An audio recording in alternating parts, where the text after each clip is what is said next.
Well, it is a Monday. Welcome to the Segovia show. And it looks like the stream is holding strong. It is going out to those of you on YouTube, Rumble, Twitch. I think Kick is on board today.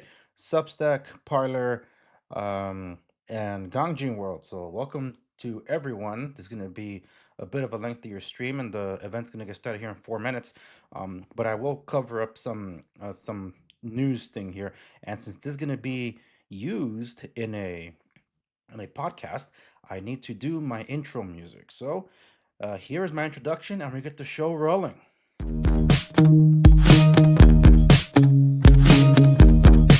This is the Segovia Show. Absolutely. Welcome, everyone, to the Segovia Show. I'm your host, Segovia. And today it's going to be a lot of talk about real estate stuff. No, I'm kidding. It's going to be about making California healthy again. There's a lot of stuff going on over here that you may not be aware of. And some of you might still hold on to, hey, you're not in California, therefore it doesn't affect you. And I've been trying to just hammer home the point that, believe me, what happens here affects you. It's from the presidential level to Congress and all that.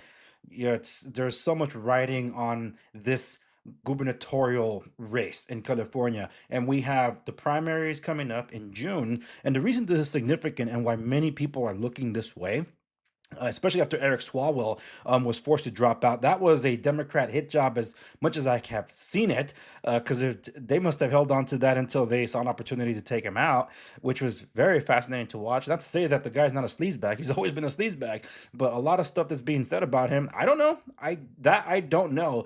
Of course, my biases might lend to say, well, yeah, because it's him. I just thought the opportunity and the way the whole operation came out against him was very fascinating. He was the lead Democrat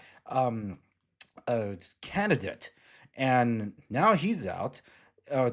Depending on which poll you look at, Tom Steyer, who jumped in, one of the last big names to jump in, and people were talking about him a lot. The Dems version of Trump, maybe. No, he's not. But the point is that like he might be the front runner. Otherwise, it might be Katie Porter, a domestic abuser who threw scalding mashed potatoes at her husband, which I believe is ex-husband. So there's a lot going on and a lot to be concerned about, because if she's the front runner, you think Gavin Newsom's bad? He signed the legislations. She made him that for him to sign. So that's crazy and concerning. Not to mention we got freaking Scott Wiener running for Congress in Nancy Pelosi's seat in San Francisco. So you don't know who Scott Wiener is, believe me, look him up and you'll be terrified. All right, so let me get this set up. So we're going to be reacting to the event, because it looks like it's going to start any moment now, and it's from Pickax. Now, if I had the opportunity to jump in a little sooner, I would have been able to go over Proposition 19, or at least the fixed Proposition 19. I have an article that I wrote for Pickax, so maybe during a break I'll go over it. And let me check that all the rest of the streams are still going strong. More people are tuning in. Thank you so very much. If you're chiming in on Rumble and YouTube and even Twitch, I'll be able to see your comments. But right now, we're just waiting for them to fire up the stream. It's supposed to start any moment now.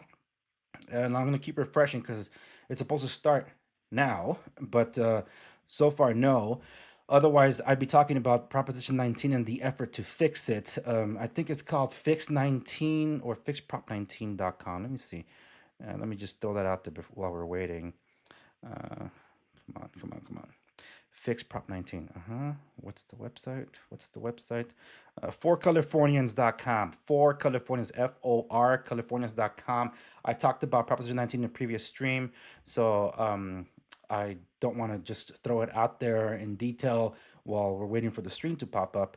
But Proposition 19 was basically billed as trying to help wildfire victims and creating a fund while also helping them move tax bills to other properties while they're either rebuilding or selling and things like that. None of that materialized on the preventing wildfires, but the whole thing about moving your tax bill already existed. But we gave up generational wealth because of it. So Californians really got screwed in voting yes on that thing, and there's efforts to try to fix it.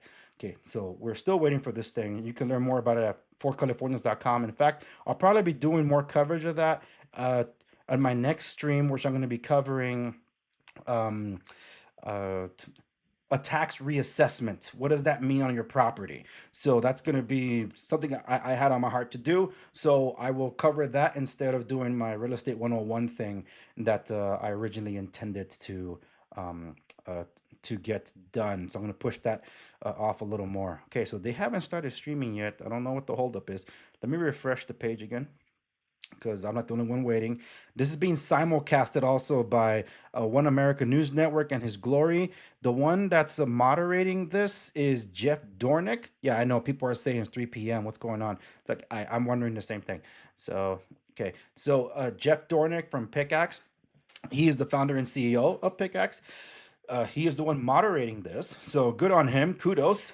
There's also a big event in San Diego coming out in June, so you go to Pickaxe, you can find out about that because Pickaxe is sponsoring VIP seats for VIP section for a beach concert. If you're into Switchfoot and groups like that, they'll be playing at this. I think it's like a charity thing in San Diego, so you might want to check that out for yourselves as well. So okay, yeah, people are asking what the holdup is. So who knows? Maybe technical difficulties, or I might have to pull up the AOA stream actually. So let me pull up another page, see if One America uh, News is having issues. Um, One America News Network. Okay, they're not doing a live. I don't see their live. Yeah, they're not doing a live. I don't know what the holdup is. Okay, so we're still waiting for the feed. It was supposed to start at 3. It's already 3 minutes in. Possibly technical difficulties, but I'm not seeing it on the AOA Rumble page. I'm gonna go to His Glory. So His Glory is supposed to be streaming something. And let me see, are they streaming this right now? Because they're supposed to be streaming it too. They're not even Good streaming evening, this. everybody. Welcome to the Make California Healthy Again town hall with California gubernatorial candidates. My name is Jeff Dornik. I'm the CEO of Pickaxe, and I'm grateful that you're here, whether you're joining us live on Pickaxe, Rumble, OAN, or X America News. Tonight is about the issues that matter most: the health of our kids, the food that we eat, the water we drink, medical freedom, environmental toxicity, and whether California is finally ready to confront the policies and institutions that have failed its people. This is an opportunity to hear directly from the candidates, get beyond the slogans, and press for real answers. And as we begin, join me on Pickaxe, where we're building real community and direct connection without algorithmic gatekeepers. Let's go ahead and get started. First, I just want to say this Make California Healthy Again gubernatorial town hall is brought to you by the former California grassroots volunteers from the RFK Jr. presidential campaign, now rebranded as We the People Team. We the People Team carries forward the torch of the principles from Secretary Kennedy's 2024 presidential campaign, namely hope over fear, health over profit, truth over censorship, unity over division, freedom over tyranny, integrity over corruption, and people over party. The team is now working on the health, political integrity, and unity of our Golden State. To volunteer or for updates, sign up via their website, www.wethepeople.team, or follow their X account, Wethepeople.team. Making California healthy again is not a partisan issue. This team looks forward to learning which of our candidates have most commitment, capability, and conviction to help solve the chronic disease epidemic and make California healthy again. Now I'd like to introduce you to each of the panelists. First off, we have Sheriff Chad Bianco, who's a proven leader whose life has been dedicated to service. For more than 3 decades, he has protected California families and stood shoulder to shoulder with the men and women who keep our communities safe. Rising from academy honors to lead one of America's largest sheriff's departments, Chad earned a reputation for clear-eyed decision-making, fiscal responsibility, and results. Chad is committed to a safer, stronger California for the next generation. He believes every child should grow up in a community where streets are safe, schools are excellent, and families can afford to build a future.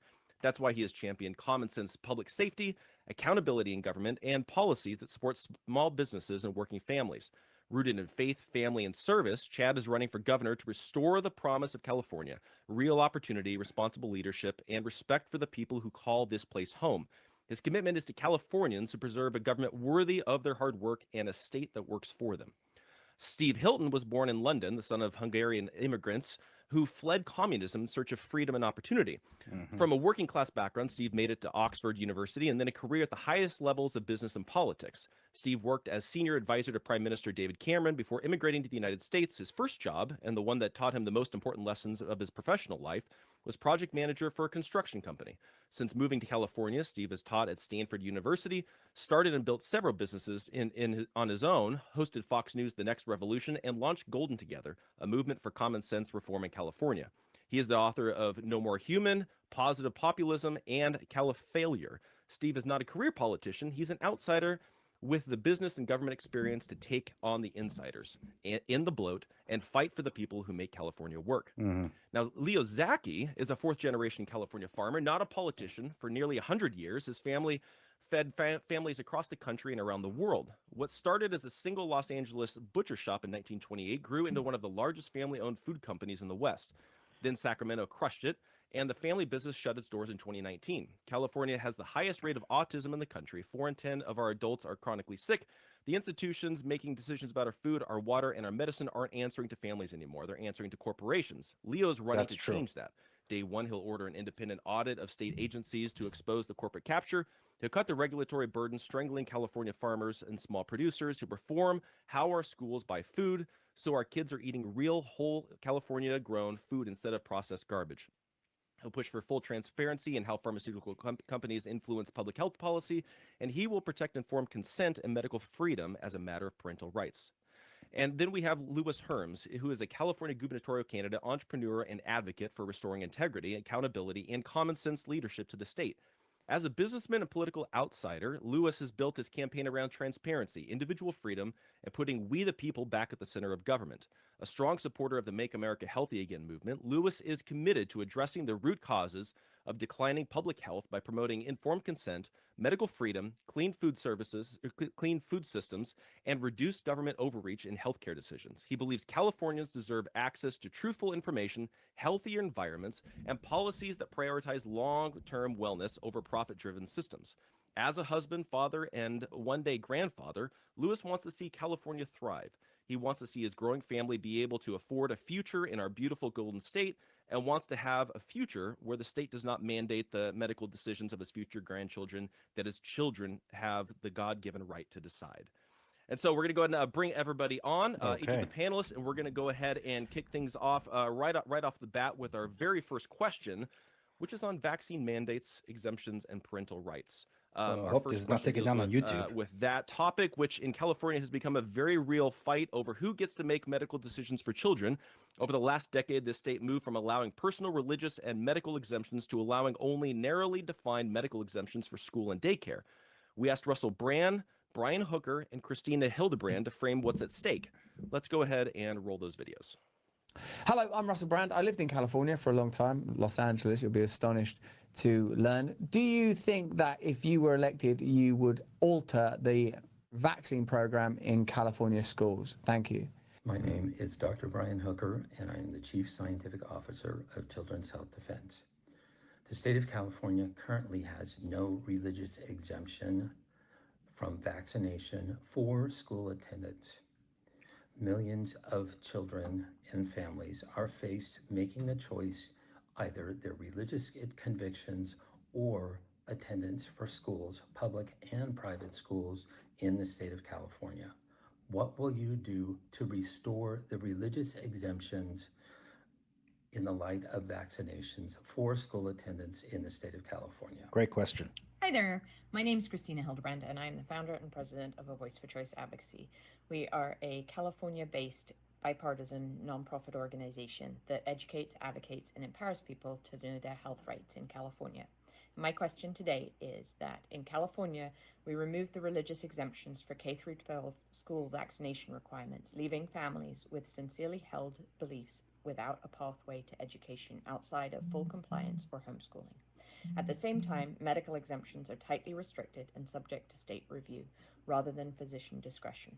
How would you address the lack of religious exemptions in California schools, and what role do you believe parental rights and physician judgment should play in medical decision-making for children? I think that's because of COVID. Okay, so there's been a shift in California laws in regards to vaccine mandates. SB 277 eliminated personal and religious exemptions. Then SB 276 and SB 714 brought medical exemptions under tighter centralized state control, including review and possible revocation, which has made many physicians far more cautious. Even SB 1377, which aimed to better protect the physician patent or patient relationship, failed to pass.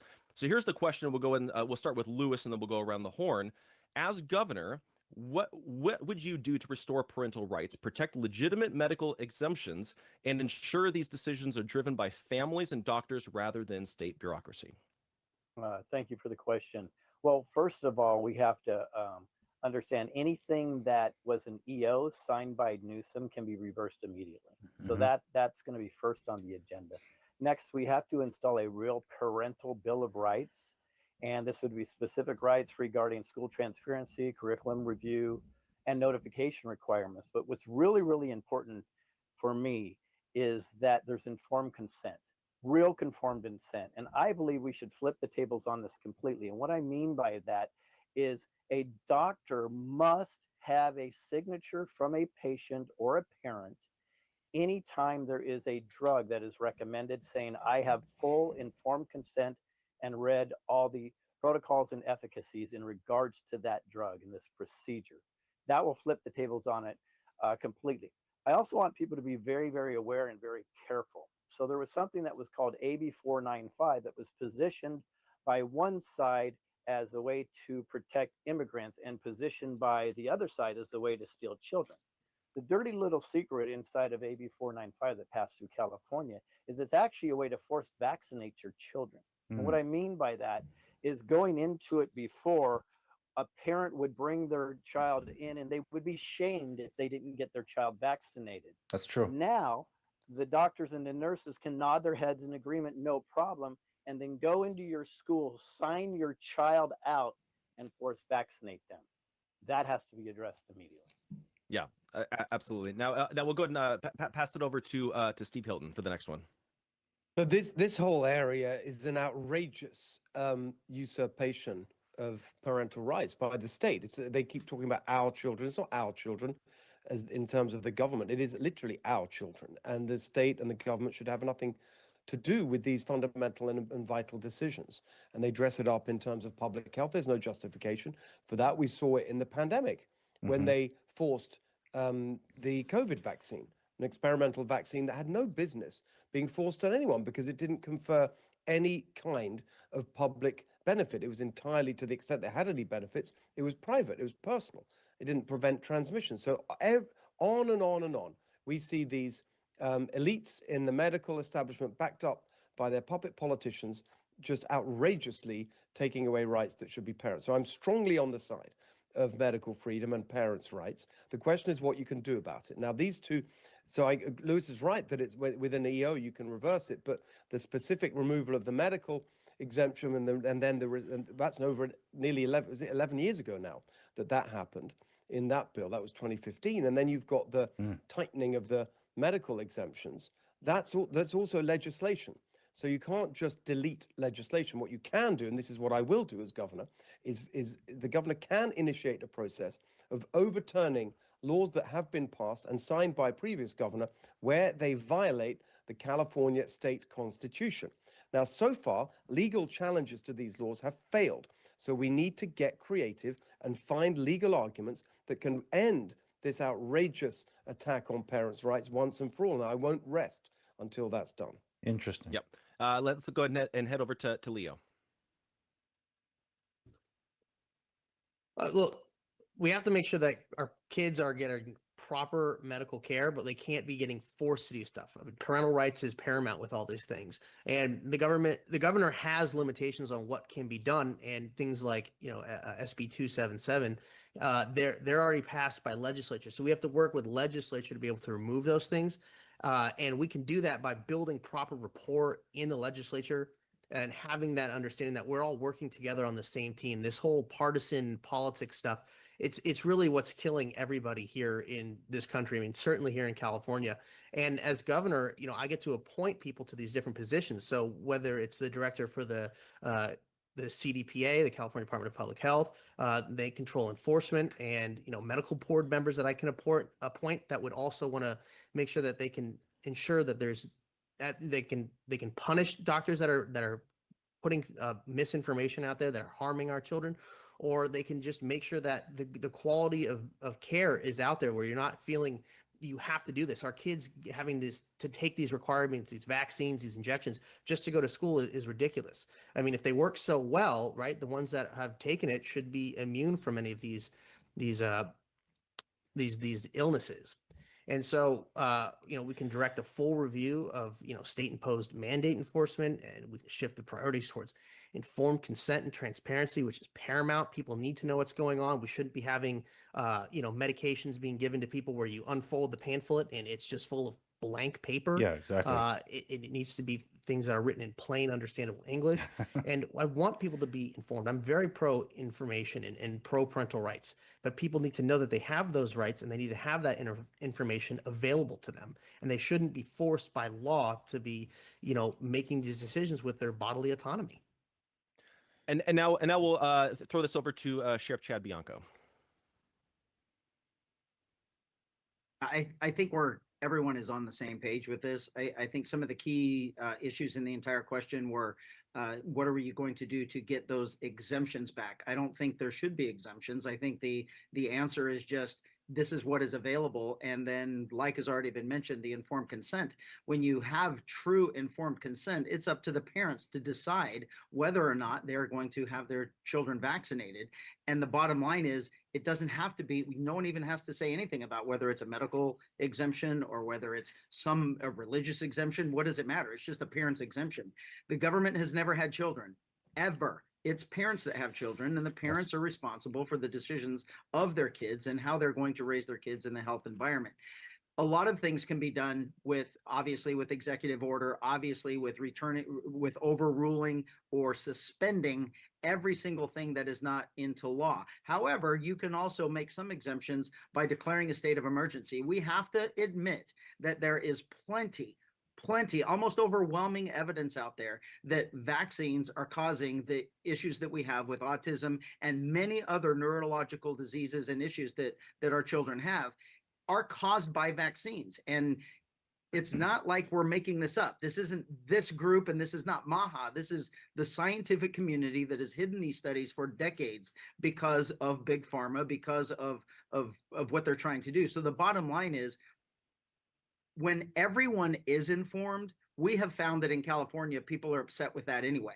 They realize, what do you mean that happened 5 years ago? What do you mean that law was 10 years ago? So exposure is going to be key with getting lawmakers to reverse those bills. If they're not going to reverse those bills, then we have plenty of alternative measures of executive order, of state of emergencies with just suspending, but all of that has to be done. Interesting. Yeah. Our next question is about COVID policy, medical freedom, and the California exodus. The state went further than almost anywhere in the country with lockdowns, mandates, school closures, and restrictions that upended countless lives, all while calling it leadership, which was certainly one interpretation. We asked Mickey Chad Willis, Bianco Dr. Judy Mikovits, and Rob Schneider to frame what Californians lived through. Let's roll those videos. My name is Mickey Willis. I am an investigative filmmaker, born and raised in California, but due to the increasingly radical policies there, particularly those surrounding the education of children, my family and I relocated to Texas in 2020. The key drivers for that move was vaccine mandates, declining literacy scores, teachers not being paid enough to care, school food quality, overcrowded classrooms, inappropriate sex education that leads to gender confusion, and last but not least, general safety. So my question for the candidates is this: what immediate changes are you committed to making that would entice this California native to feel good about bringing my kids back into that state? Thank you so much. Disagree about school funding. I'm Dr. Judy Mikovits, author of Plague of Corruption, and the former director of the National Cancer Institute's Lab of Antiviral Drug Mechanisms, the National Cancer Institute. What I want to know from any governor candidate is, are they going to support freedom, true informed consent, the teaching of this across churches, across California, across jail? If this California immunization registry doesn't go away now, it's not only unconstitutional and is legal. When are the citizens of the state of California going to get due process for what was the propaganda that was COVID? Hi, this is Rob Schneider, former California resident. And yeah, I'm driving right now and videotaping. So what? Anyway, my question question to the gubernatorial candidates is this. When I moved out of California, autism rates for children were 1 in 24. And now for boys, it's 1 in every 12.3. How much is enough for you? How much is enough where we can say enough with this? Where is the medical freedom? Where is it going to be? I don't co-parent with the state. What is your answer for medical freedom? And how do you make sure that I don't crash right now driving videotaping? I gotta go, but I wish you the best. And let's get medical freedom for California. You can do it. You can do it. So California kept schools closed longer than most of the country, shut down businesses permanently, fired workers, displaced families, and watched hundreds of thousands of residents leave the state. At the same time, Pfizer trial data was only released after a court forced FDA's hand. Several countries, including Denmark, Sweden, and Finland, restricted mRNA vaccines for certain groups after their own safety reviews, and even CDC surveillance showed unprecedented adverse event reporting. So here's the question, and we'll start with Chad. As governor, what would you do to protect medical freedom, hold failed COVID-era policies accountable, and make sure California never again uses emergency power to crush livelihoods, silence dissent, and drive families out of the state?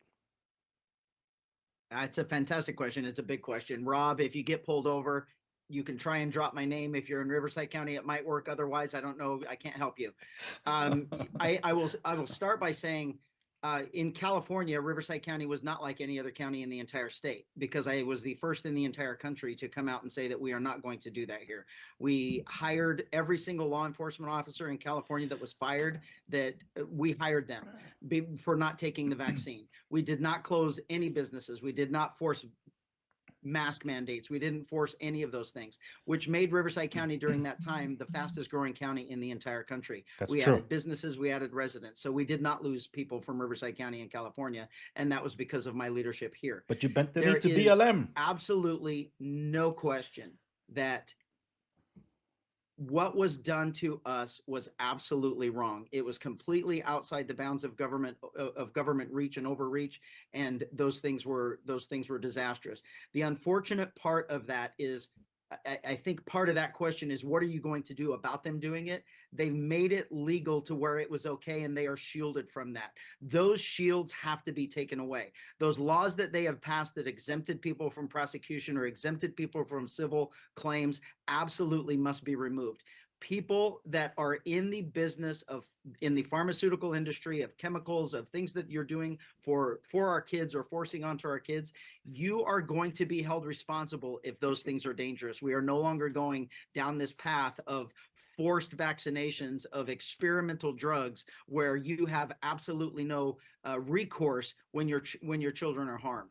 And just from the questions, it is extremely obvious from the statistics, from studies, not only since COVID, but well before COVID, that forcing vaccination and forcing drugs onto our kids are completely causing the issues that we have today with such an expanded number of kids with problems, whether it's neurological or even mental health issues because of forced medications or forced vaccinations. So all of that has to be removed. It all has to end. And we do have to put safeguards in our laws, in our legal system, including the civil system, to make sure that people are held accountable for harming us, and that can't be brought back and made. The governor cannot be given that authority to force that again. Yeah, and we'll go and throw it over to Leo Zacky for his response. Yeah, I mean, the problems with autism.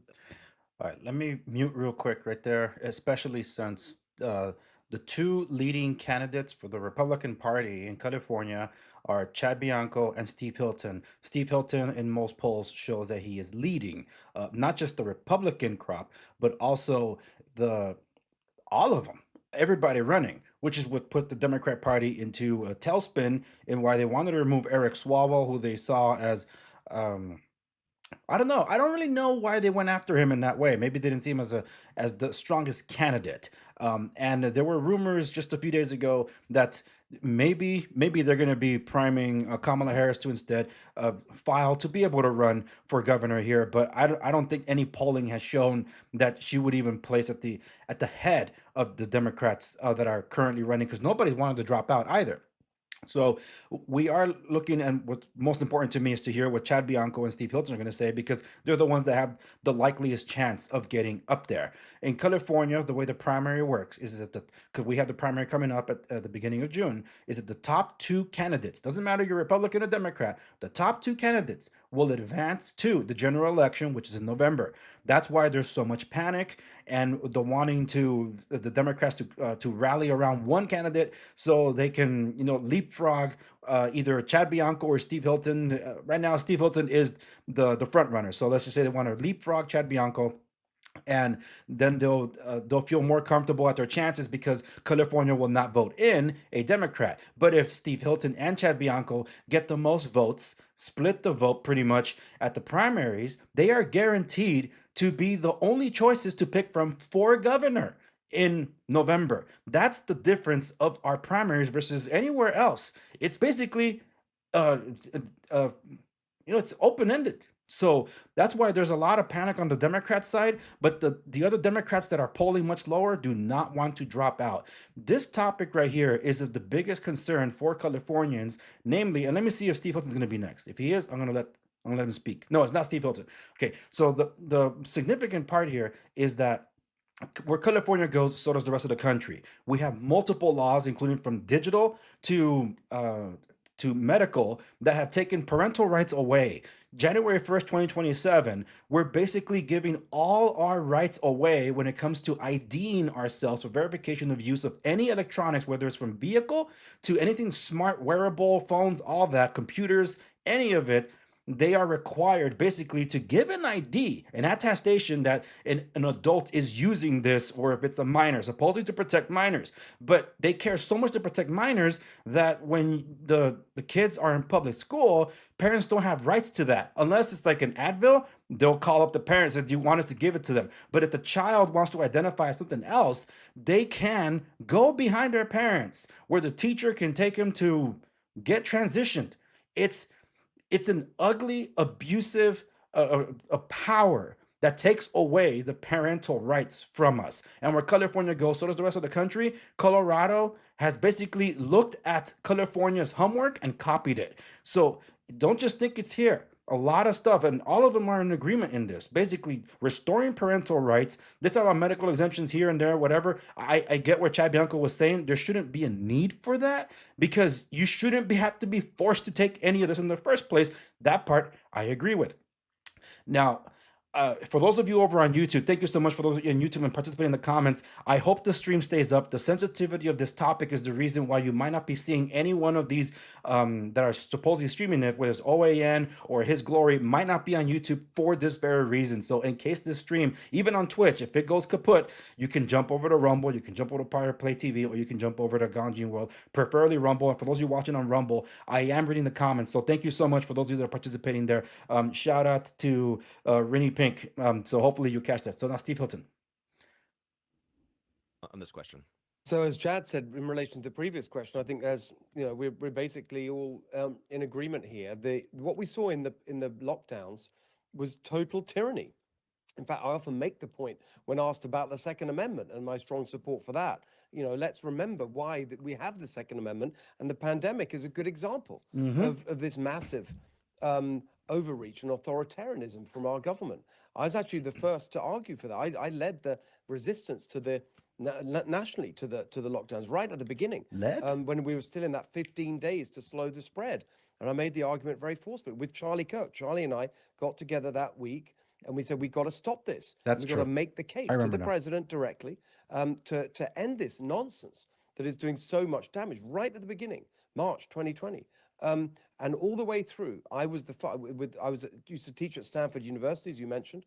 Right there, got together with the rebel epidemiologist, John Ioannidis, Jay Bhattacharya.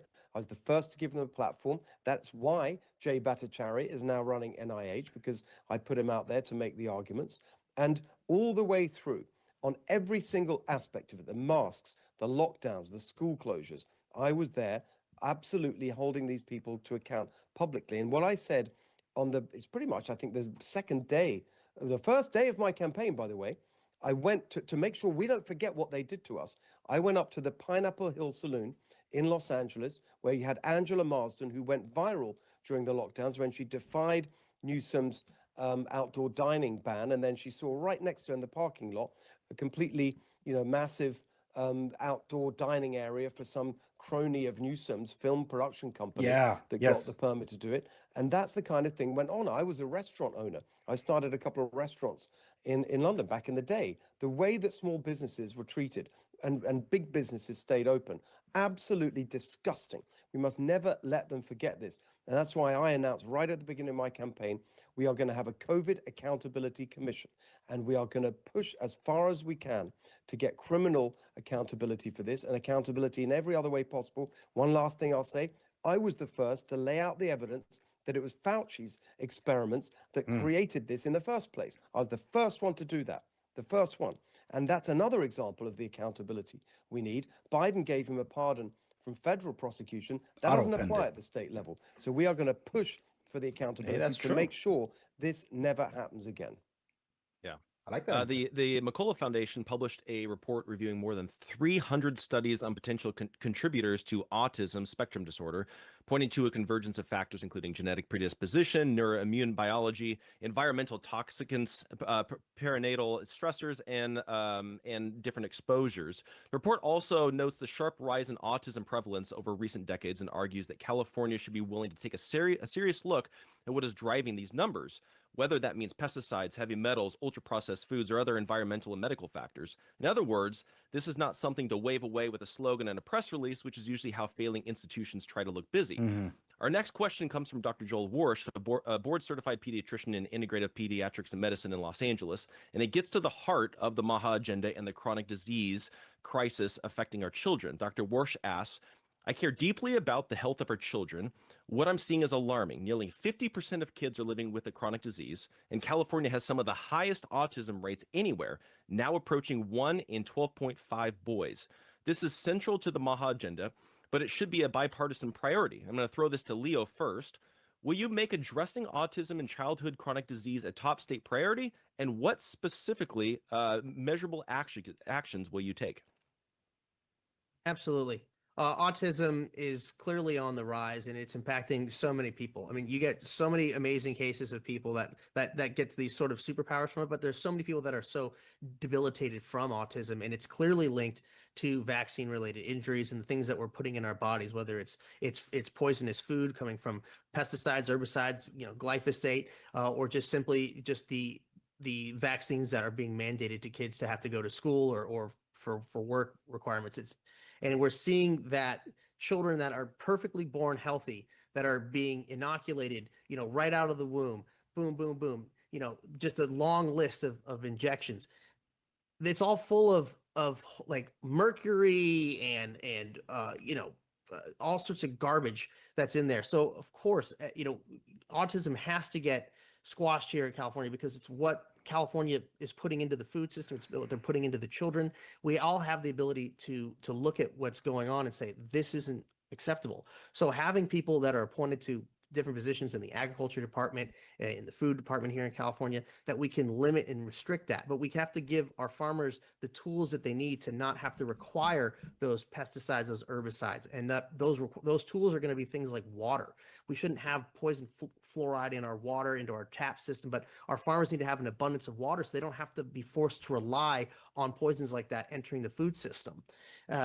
So as long as I can put people in, positions like the California Department of Public Health, right? I have a director in there that can conduct honest, independent investigations, into environmental and food-based and pharmaceutical contributors. We can actually get the real results and make them public so that people are informed. And with the bully pulpit of governor, you can educate the people to get them up in arms and upset about this. And we can force the hand of legislature to make sure that these things get banned. Yeah. Okay. Let's throw it over to you, Lewis. And unmuted. So interesting in regards to the children and the health and the autism. it's been on a drastic rise, as many people know. I've done a lot of study on this, and I do see direct correlation to childhood vaccine protocols, but there's also environmental poisons that we don't talk too much about. And we're talking air, food, water, so on and so forth. So day one, we're going to create a mega MAHA task force. And what they were going to do is they're going to go in and do full investigations on all these protocols. And the reason why we're going to do a full investigation, not an assumption, because I think we're going to get a big pushback from the medical industry and big pharma. Therefore, we have to do our own double-blind studies and so on and so forth. But we will absolutely move to remove any mandates in regards to childhood vaccine protocols. We're going to follow closely along to what Secretary Kennedy has done, and we're going to abolish the Western Health Alliance that I think Gavin Newsom has put together just to restrict us and control us. Those protocols alone are going to be very, very important to move forward. But we have to understand education is most important here. And I believe the people just don't know what they don't know. So we're going to have a massive education protocol so they can understand what they're getting into, and then they can make informed choice, as I said earlier, which they will have to sign off on, saying, I have the informed choice, I read it, and I still made the decision to move forward on this. We'll throw this over to Steve Hilton now. So I really liked what Leo and Lewis both said and the way they said it. I don't have that much to add to it other than to strongly agree and to say that I would take the same approach. But I would just add that there's an aspect to this that is so insulting to so many, millions of parents across the world now, where for years and years and years, what they know and can see about their own children, you have all these experts just saying, you're wrong, don't believe your instincts as a mother or a father, we know best. It's just so outrageous the way that the medical establishment and, backed up by the political establishment has treated people. It's incredibly offensive. I really, a good friend of mine, Nicole Shanahan, for example, she's, obviously an incredibly loud and strong voice on this alongside Bobby Kennedy in the campaign and prior to that and post that. And it's just, I've learned so much from her about this.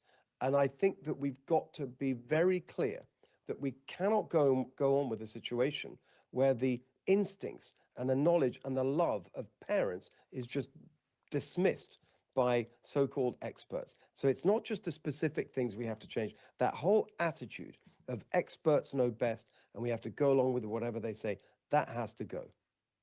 Yeah, absolutely. And then we'll throw it over to Chad now.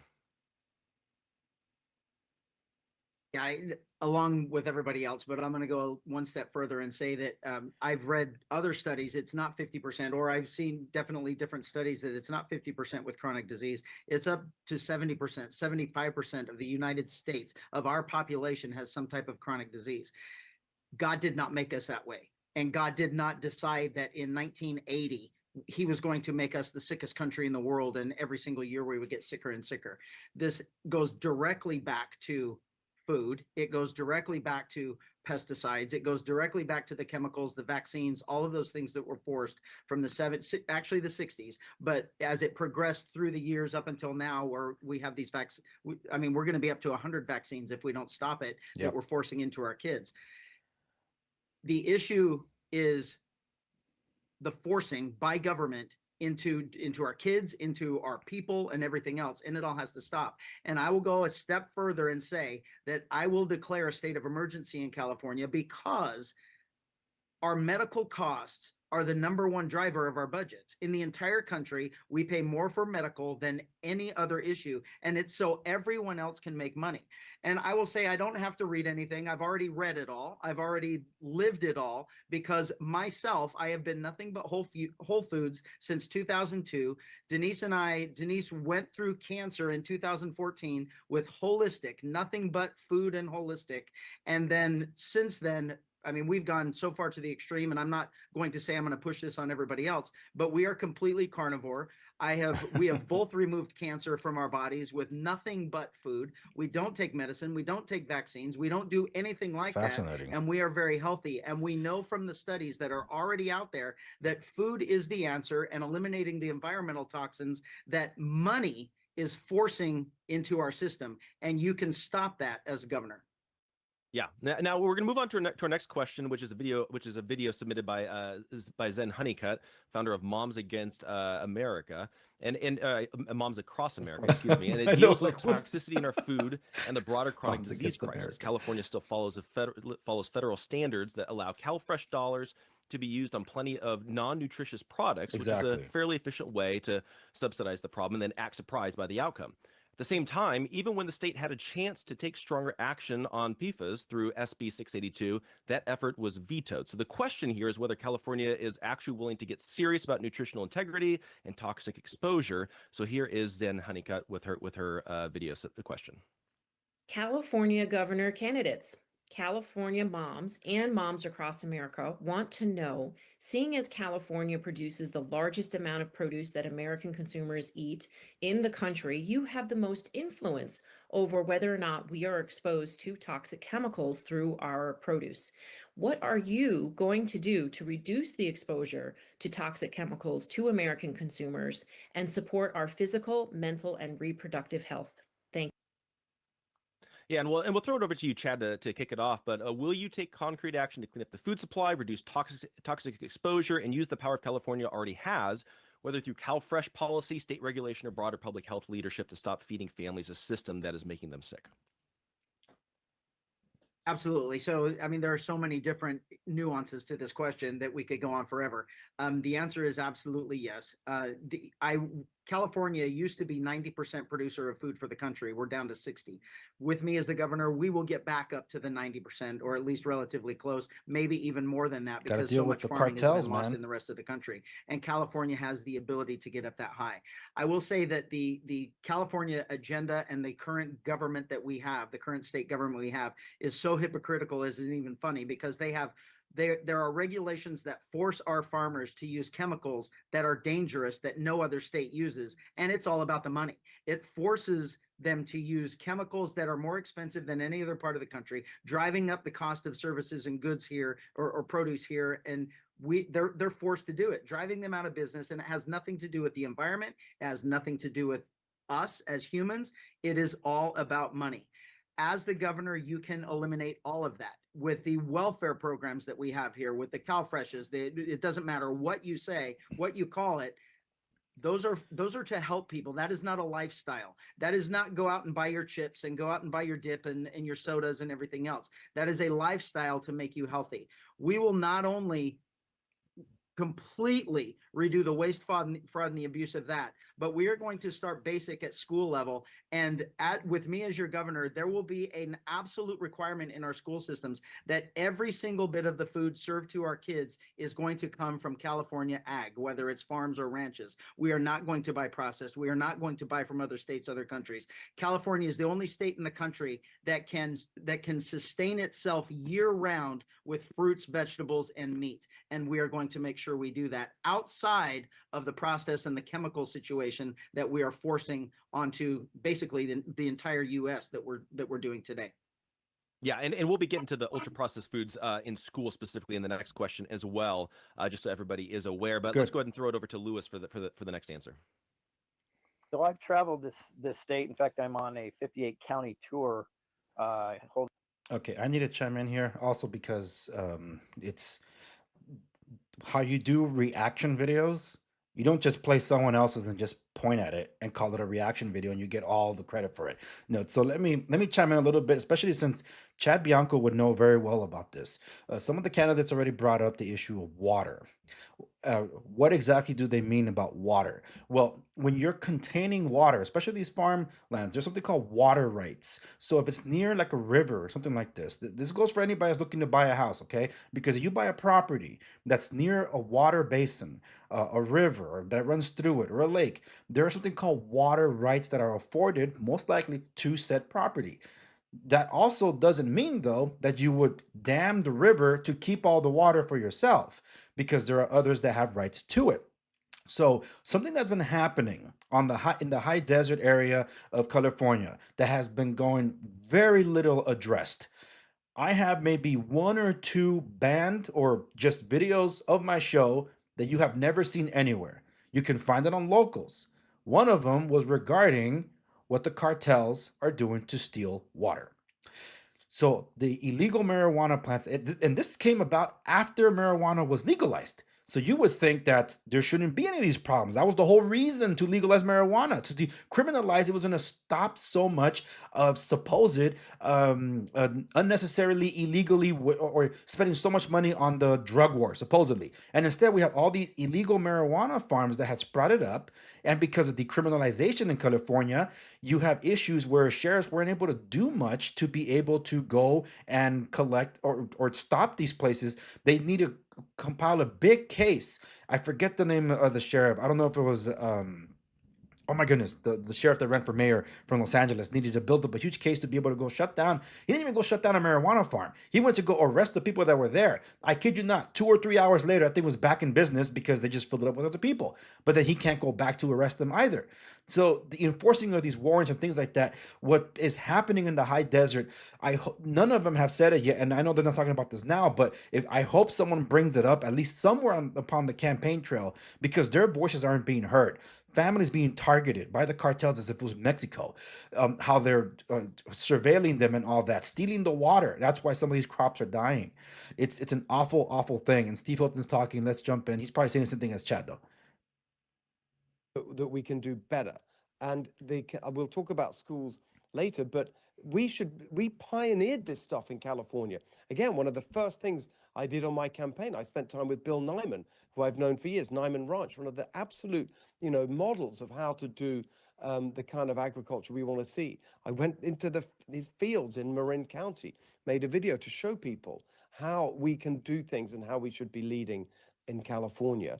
And this is absolutely the heart of it, because exactly as Chad says, it's all about the food. I mean, you mentioned my book, Told you. Something More as Chad. Human. That was like 11 years ago now. The food chapter in More Human and the health chapter basically are the MAHA agenda. That was 11 years ago. I've been one way or another working for this, fighting for it. In the restaurants that I started back in England, we practiced what I preach on this. That goes back now 25 years, maybe a little bit longer than that I started those restaurants called The Good Cook in London. And so I really, really believe in this very strongly, and I will use every tool at our disposal, the appointments to the different agencies, the regulations, everything we can do to make sure that we lead on the MAHA agenda when it comes to food and what people eat.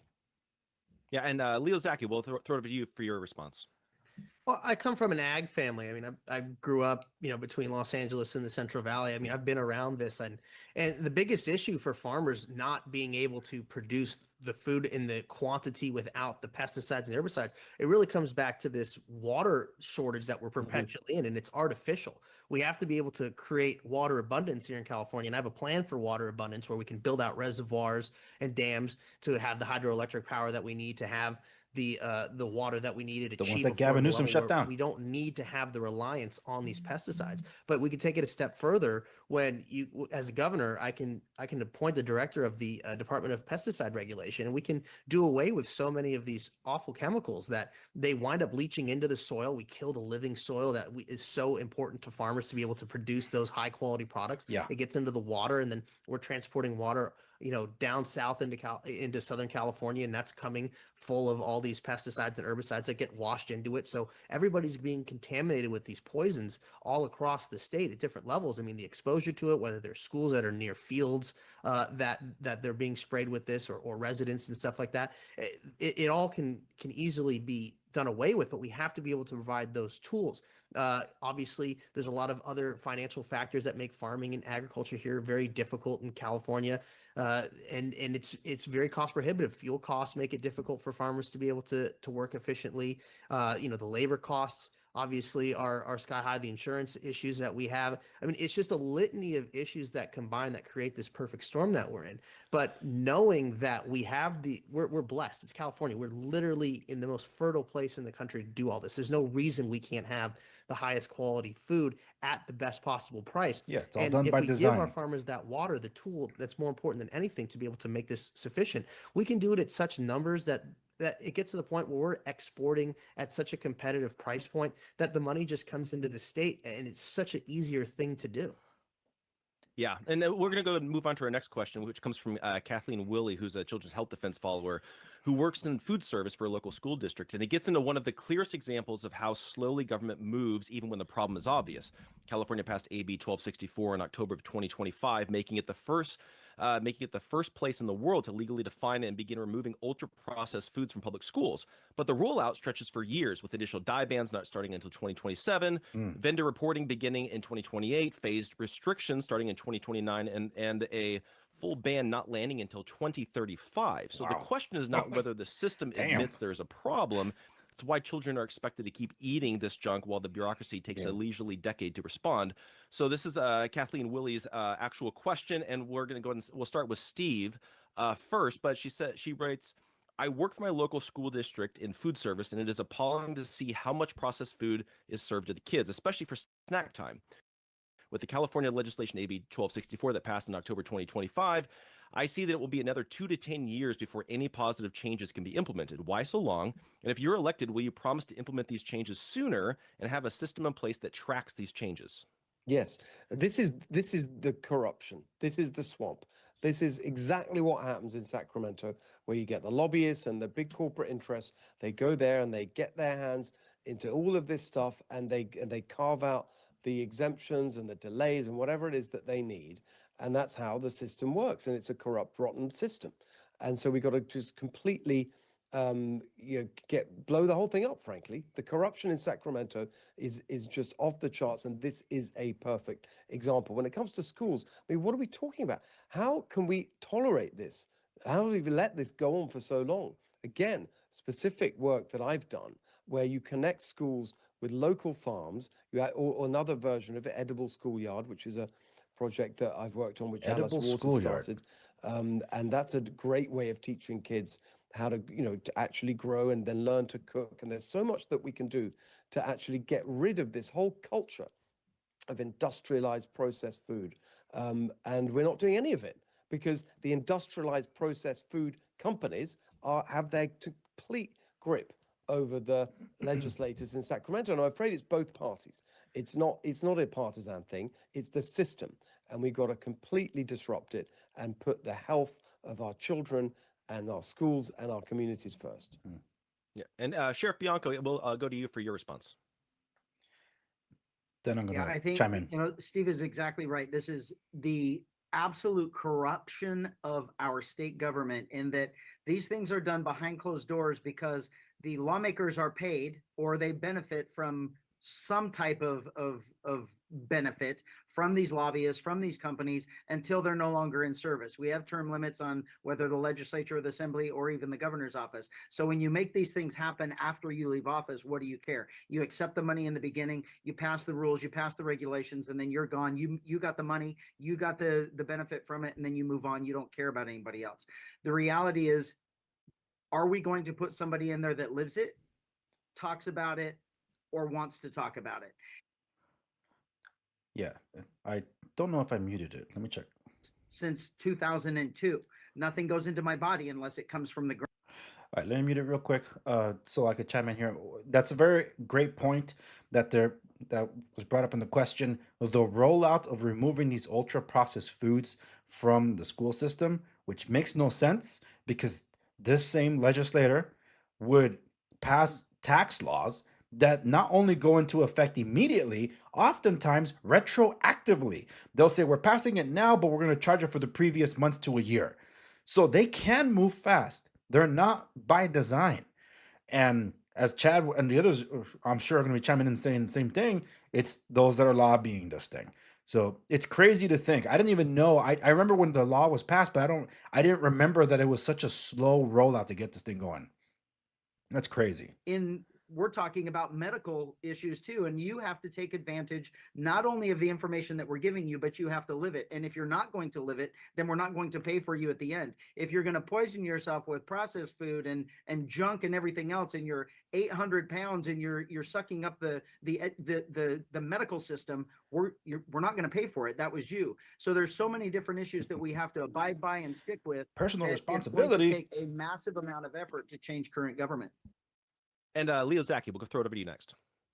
So I've been around this. I've dealt with selling to schools and to prisons, and the fact of the matter is that prisoners in California have to be given grade A food, and California schools have the option of buying A, B, C, or D grade, which I think is outrageous that our children are put in this secondary position for affordability, right? It has Really? to be grade A so it prevents prison riots, but for the kids, they can just have garbage, whatever is affordable, which Really? it's insane to me that we're in that. I mean, we pioneered at Zacky Farms, we pioneered antibiotic free in our poultry. We know that it's doable to make healthy, wholesome food, especially available for kids. And when you're putting the value of money over the children, that's a serious issue. Our kids should be able to have quality food because we produce it here in California. And when Newsom does things like putting a 10-year ban into effect for till 2035, I mean, getting into office, we can stop that. We can repeal that. And on top of that, I have the line veto item. So anything coming forward, I can strike down the bad things. And then we can start pilot programs that can help schools get in touch with these local farms, local communities to help immediately kickstart that. And then also provide compensation for those schools that do that to help offset those expenses to get it rolling and off the ground so we can get healthy food for our kids as quickly as possible. Yeah, we'll throw it over to you, finally as well, Lewis Herms. Sure. I hope you can hear the rain in the background. It's just absolutely beautiful. Now, what we Where are need to you? know is delay is a payoff. It's a political payoff. So when government entities and politicians delay something on the backs of our children's health, that's a payoff. So Yep. one of the things we're going to do that I think is very powerful is we're already working on a website that we will upload when we're in office called exposure.ca.gov. When there is some legislation that goes through, or there is a legislator that clearly votes against what the public interest is, or if there's a judge, a judicial activist that goes against what the public interest is, we are going to put them on a public site. Isn't that everybody? exposure.ca.gov, so people know exactly who they're dealing with. They're going to know the name, the email. They can send them letters, go outside their office, protest, whatever they need to do. It's very, very important. But to go at this issue really, really heavily, it's important. We must know these ultra processed foods, they're laden with synthetic materials, and it's just the worst for the children. But there's also something else that I'd like to just discuss real quickly. The use of hand sanitizers in school, which by the way is pervasive after COVID, is decimating our children's microbiome. It's destroying their immune system. Yes. So yes. I'm going to do everything I can with executive orders, dollars, whatever it takes to make sure our children have the healthiest possible food and have the best way having their immune system do the work for them as God is intended. Yeah. Our next question comes from Dr. Michelle Pero, who's a medical doctor and CEO of GMO Sciences, and it deals with glyphosate, pesticides, and what kind of agriculture California is going to stand behind. California feeds the country, producing roughly half of Americans' fruits, vegetables, and nuts, and yet much of that food is still grown with glyphosate, even though it is listed under California's own Proposition 65 as a carcinogen.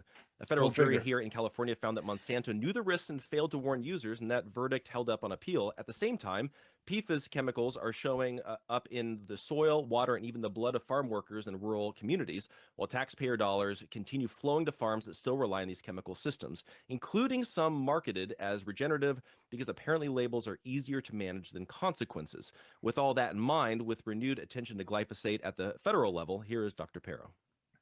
Hello, my name is Dr. Michelle Pero, and I am co-founder and CEO of GMOscience.org, a nonprofit, and author of What's Making Our Children Sick and Making Our Children Well.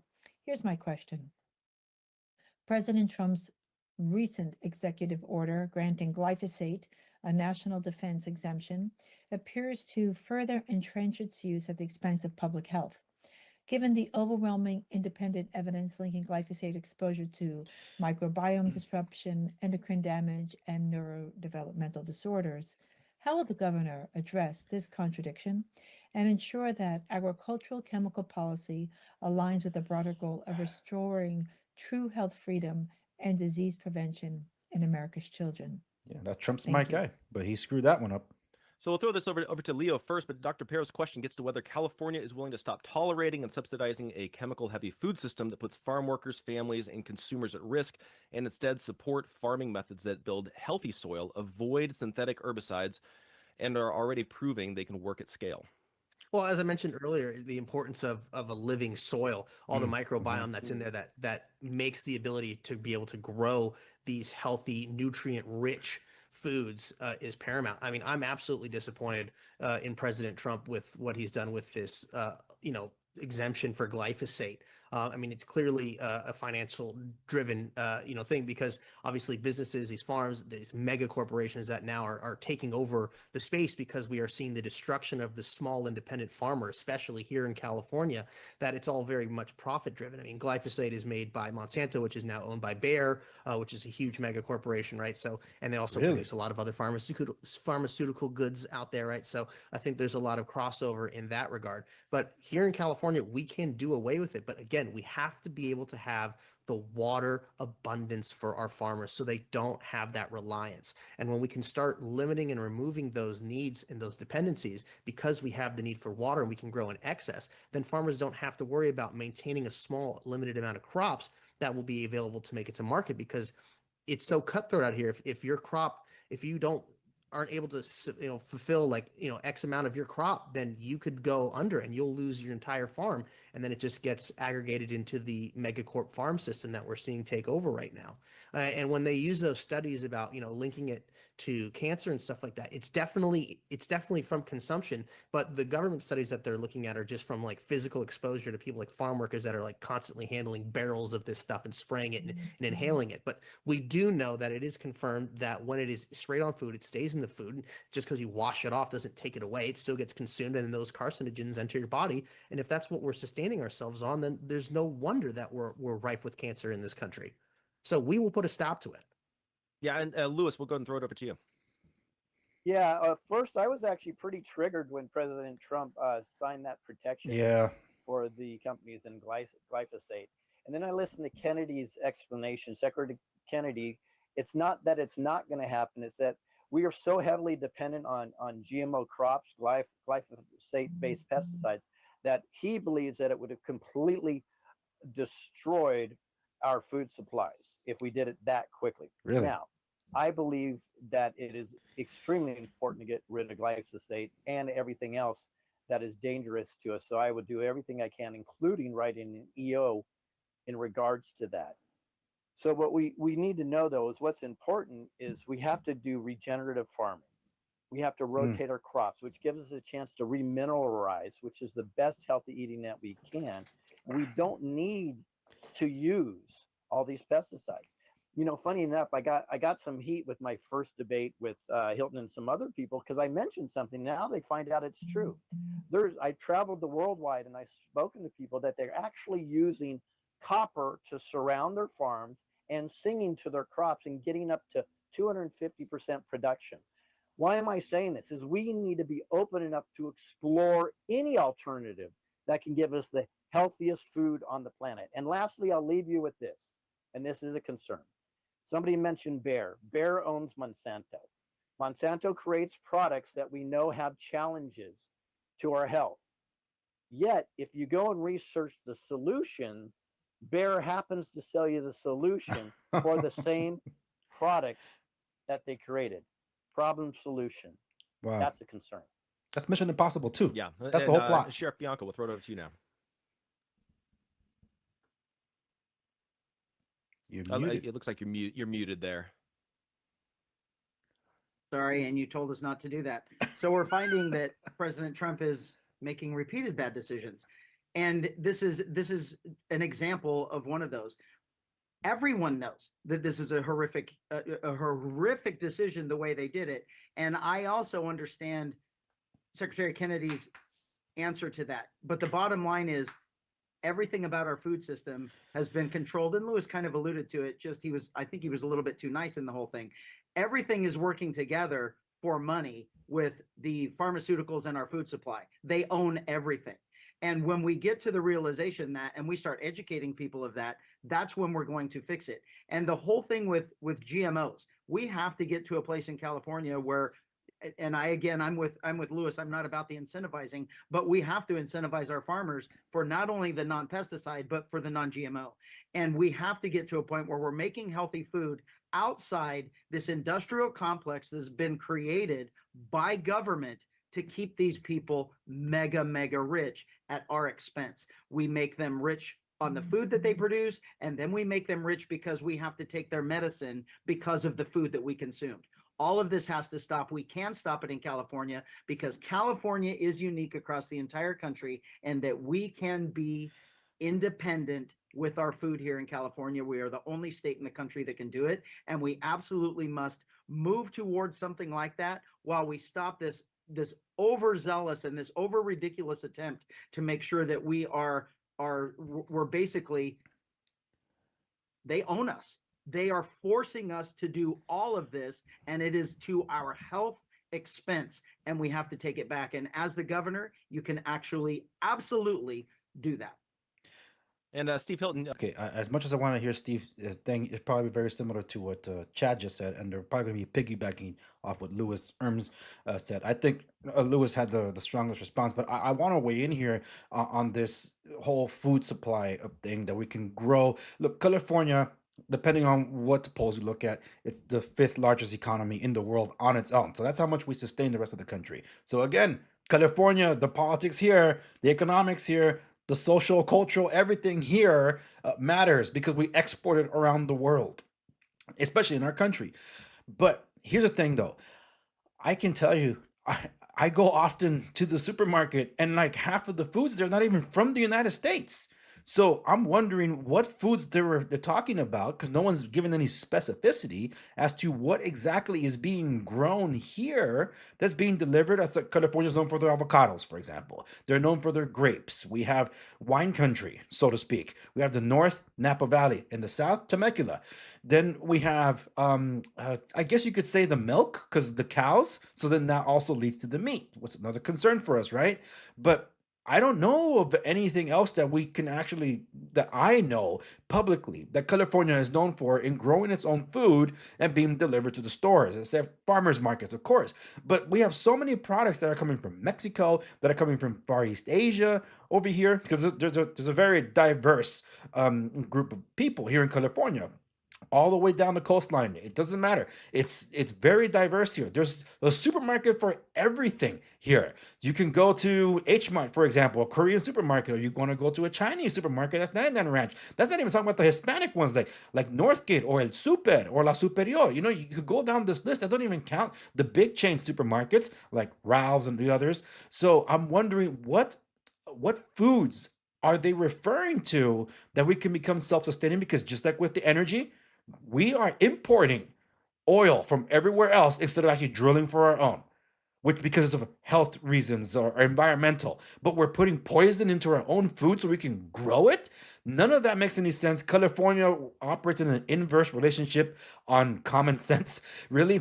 We highlight stupidity and just put down common sense, really. So that's my curiosity. Now, I think we're just over halfway through this event. A lot of you are tuning in. Thank you so much. And there's actually a good following over on YouTube, too. I don't know how many of you are on Parler because I can't see it. Twitch, I see one over there. And others, I'm going to tune into this other question that's popping in, but it's just to let you know that in case this stream doesn't stay up on YouTube, because YouTube doesn't like this conversation, please jump over to Rumble. You can jump over to Ganji, or you can jump over to Play TV. That's where the stream will stay up. But that's why I wanted this out there. And really, Pink, thank you so much for chiming in on the comments over there on YouTube. And if you're on Rumble, by all means, you got questions, I'm going to, after this event, I will do my own like summation of what happened and chime in with a few things, and especially California related stuff. So let's chime back in. We're missing this question.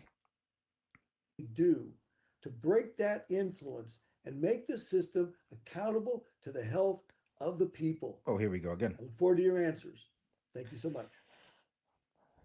Now, Michael's question, which we'll throw to Steve first, gets to whether California is willing to confront the corrupting influence of pharmaceutical and healthcare money in politics, close the loopholes that make this pay-to-play system possible, kind of redundant, and restore public trust by proving that state policy is not being shaped by the same interests cashing in on it. Yeah, behested payments is just legalized corruption. It's completely unacceptable. When I first heard about it, I couldn't believe it. And you see it's rampant in our system, and Newsom abuses it, and Oh yeah. directing money from companies that he regulates to his wife's charities and all this stuff. It's just completely unacceptable, and that has to just be stopped. I mean, that's it. It's unacceptable. The same goes for the conflict of interest, where you see people making decisions and legislators making decisions over questions where they're completely corrupted by donations from those interests. I mean, of course, you see it right across the board. You see the teacher unions totally driving policy when it comes to their interest by owning the legislatures, but it's just as true of corporate interests. It's just as true in Sacramento. So what I would like to see is an end to what I call conflict donations, where you have, if you've got a donation from an organization, a business, or whatever it may be, that you're then making a decision on legislatively, you should have to recuse yourself. We'd soon see those payments stop. They wouldn't be able to do anything, because basically everything they do is completely bought. I mean, they call it the third house. You've got the Assembly, the Senate, and people call it the third house, which is the corporate interests. I mean, this is not how it is supposed to work. And we've got to really bring a lot of attention to it. That's the starting point to ending it. I don't think people realize how totally corrupt the system is in Sacramento. And it's one of the things that's a function of all these 16 years of one-party rule, where they just, get away with this forever. And they think there'll be no accountability. It's our job to shine a spotlight on it. Of course, healthcare is a huge one. It's one of the biggest categories of donors to Gavin Newsom. You saw the French Laundry dinner. He was there with the medical industry lobbyists. Yep. I mean, that's how it works. It's a scandal, and we've got to expose it and then stop it. Yeah, Leo Zacky, we'll throw it over to you. I mean, it's very plain to see that Sacramento's health agencies, the public health agencies, have all been corrupted and captured by this corrupt corporate and globalist agenda. And so, as governor, I can appoint new directors and heads of these positions to replace the rubber stampers that have been putting the Newsom agenda and the globalist agenda into place. We can get actually good people in there that will be accountable to families and not to big pharma. People that actually want to do the right thing, that have actual understanding and real world experience and know the consequences of their actions, and will be able to be held accountable for the decisions that are made while they're in those positions. It's the lack of accountability, and it's also the lack of consequences that is allowing this to be so rife throughout every aspect of our government. And when we actually have people that are willing to draw the line in the sand and say, that's it, we're not playing this anymore, we're going to do what's right by the people, and also make transparency thing that's accessible to everybody. I mean, part of the plan here is to redo the state website so anybody can go and interact with an intelligent, like LLM, like an AI, a Grok or whatever, and ask these questions and get answers on how it's going on in, what are the policies and how it's written in plain English. No legalese, no nonsense that's, draped in blah, blah, blah. It has to be plain, simple English for people to understand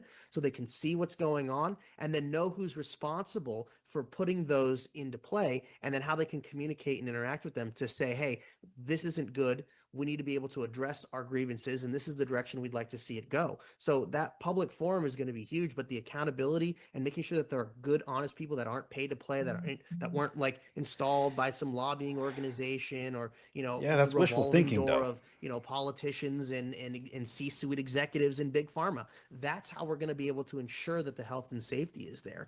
And we know that there's issues, but you have to have people with a conscience and a sound mind that want to do the right thing for everybody. And that's what I'm here to do. Bring those people into these positions. And MAHA is full of great people that will be ready to do the job. I'm looking forward to working with them. And Lewis Herms, your response. Education, education, education. We don't know what we don't know right now. And the reality is a lot of this started intentionally. I call it the Rockefeller realm, where they built these protocols in order to control and maximize their profits. I'm going to give you an example. So we have an annual protocol, annual big pharma spending on advertisement of $25 billion. Now, my question to you is, if a product works, it goes viral. You don't need to spend $25 billion on it. And it's because it's the only way they can get profit, by paying off lobbyists, by paying off doctors. It's scandalous. 85% or more of all of our health conditions are either environmental or food. Yet less than 3% of all the education that a doctor has is on environmental or food. There's the big problem right there. We need to explore alternatives. There's real alternatives that work. I can tell you, I've investigated a healthcare facility that has 8 cancer treatment centers, and they have a 3,500% better rate than your standard protocols in the United States, but nobody wants to talk about them, right? So it's preventative care, not symptom care. And we must remove the liability shield that the pharmaceutical companies have and look towards new things like there's frequency healing. Go figure. There's PMF healing. There's scalar. There's skylar. There's a lot of things. Glutathione is one of the best products on this earth to help heal because it works on your mitochondria. Your mitochondria sends a signal to your system to heal itself. But you will not have doctors talk about that very much because they're not trained in it, and it does not fill the pockets of the evildoers. That last part, Sheriff Bianco, your response to this question. Yeah. Yeah. So Good point. This is also one of those that can go on for years of us talking about it. We're all on the same page though. So the answer is not only education, but it's transparency, and it's making sure that we are transparent of what our government is doing. We absolutely know that they are accepting bribes, accepting special trips, all of these things. And I'm going to tell you, I hope you all know that law enforcement is one of the most regulated, lack of transparent industries that we possibly have. And it's the only industry, and it's government. And I believe I'm going to make this all of government, because in the law enforcement world, we are the only industry that you can be fired for ethical and moral decisions that you make, not only at work, but in your private life. And so why are we not holding the lawmakers accountable for the same thing? When we find them, because we all know it's there, we all know it's happening, and they are taking the kickbacks from the pharmaceutical industry, the kickbacks from the medical industry, and they are making these decisions, how Lewis said, $25 billion, obviously it's a bad product, and they're just trying to sell you because they're going to make $100 billion on the back end. It obviously isn't something good, and those lawmakers are passing those laws, regulations, and all of those things that make that happen. We must get to a point where Leo's mentioned this about replacing the head of something. We can every single one of Newsom's appointments have to be replaced because they have proven that they are not in that position to help us. They are helping industry. They are helping the medical industry. They are helping the pharmaceutical industry, the electric industry, all of those things. And it's not about California. When you put a governor in a position to make sure that everyone is held accountable for ethical and moral decisions, or you're removed, that's how we fix California. Now, our next question comes from John Warden, who's a founder and chairman of Life Aid, and it focuses on community health and well-being through the lens of people who carry some of the heaviest burdens in the state. California is home to roughly 1.4 million veterans and tens of thousands of first responders, and both groups face elevated rates of PTSD, depression, anxiety, substance abuse, and suicide. Yeah. Among veterans and suicide, the suicide rate is dramatically higher than the general population. Among first responders, nearly a third develop behavioral health conditions, and for many, especially firefighters dealing with repeated wildfire trauma, burnout and psychological strain have become part of the job description, which is a darkly efficient way to run a society. Even worse, many still do not seek help because of the county.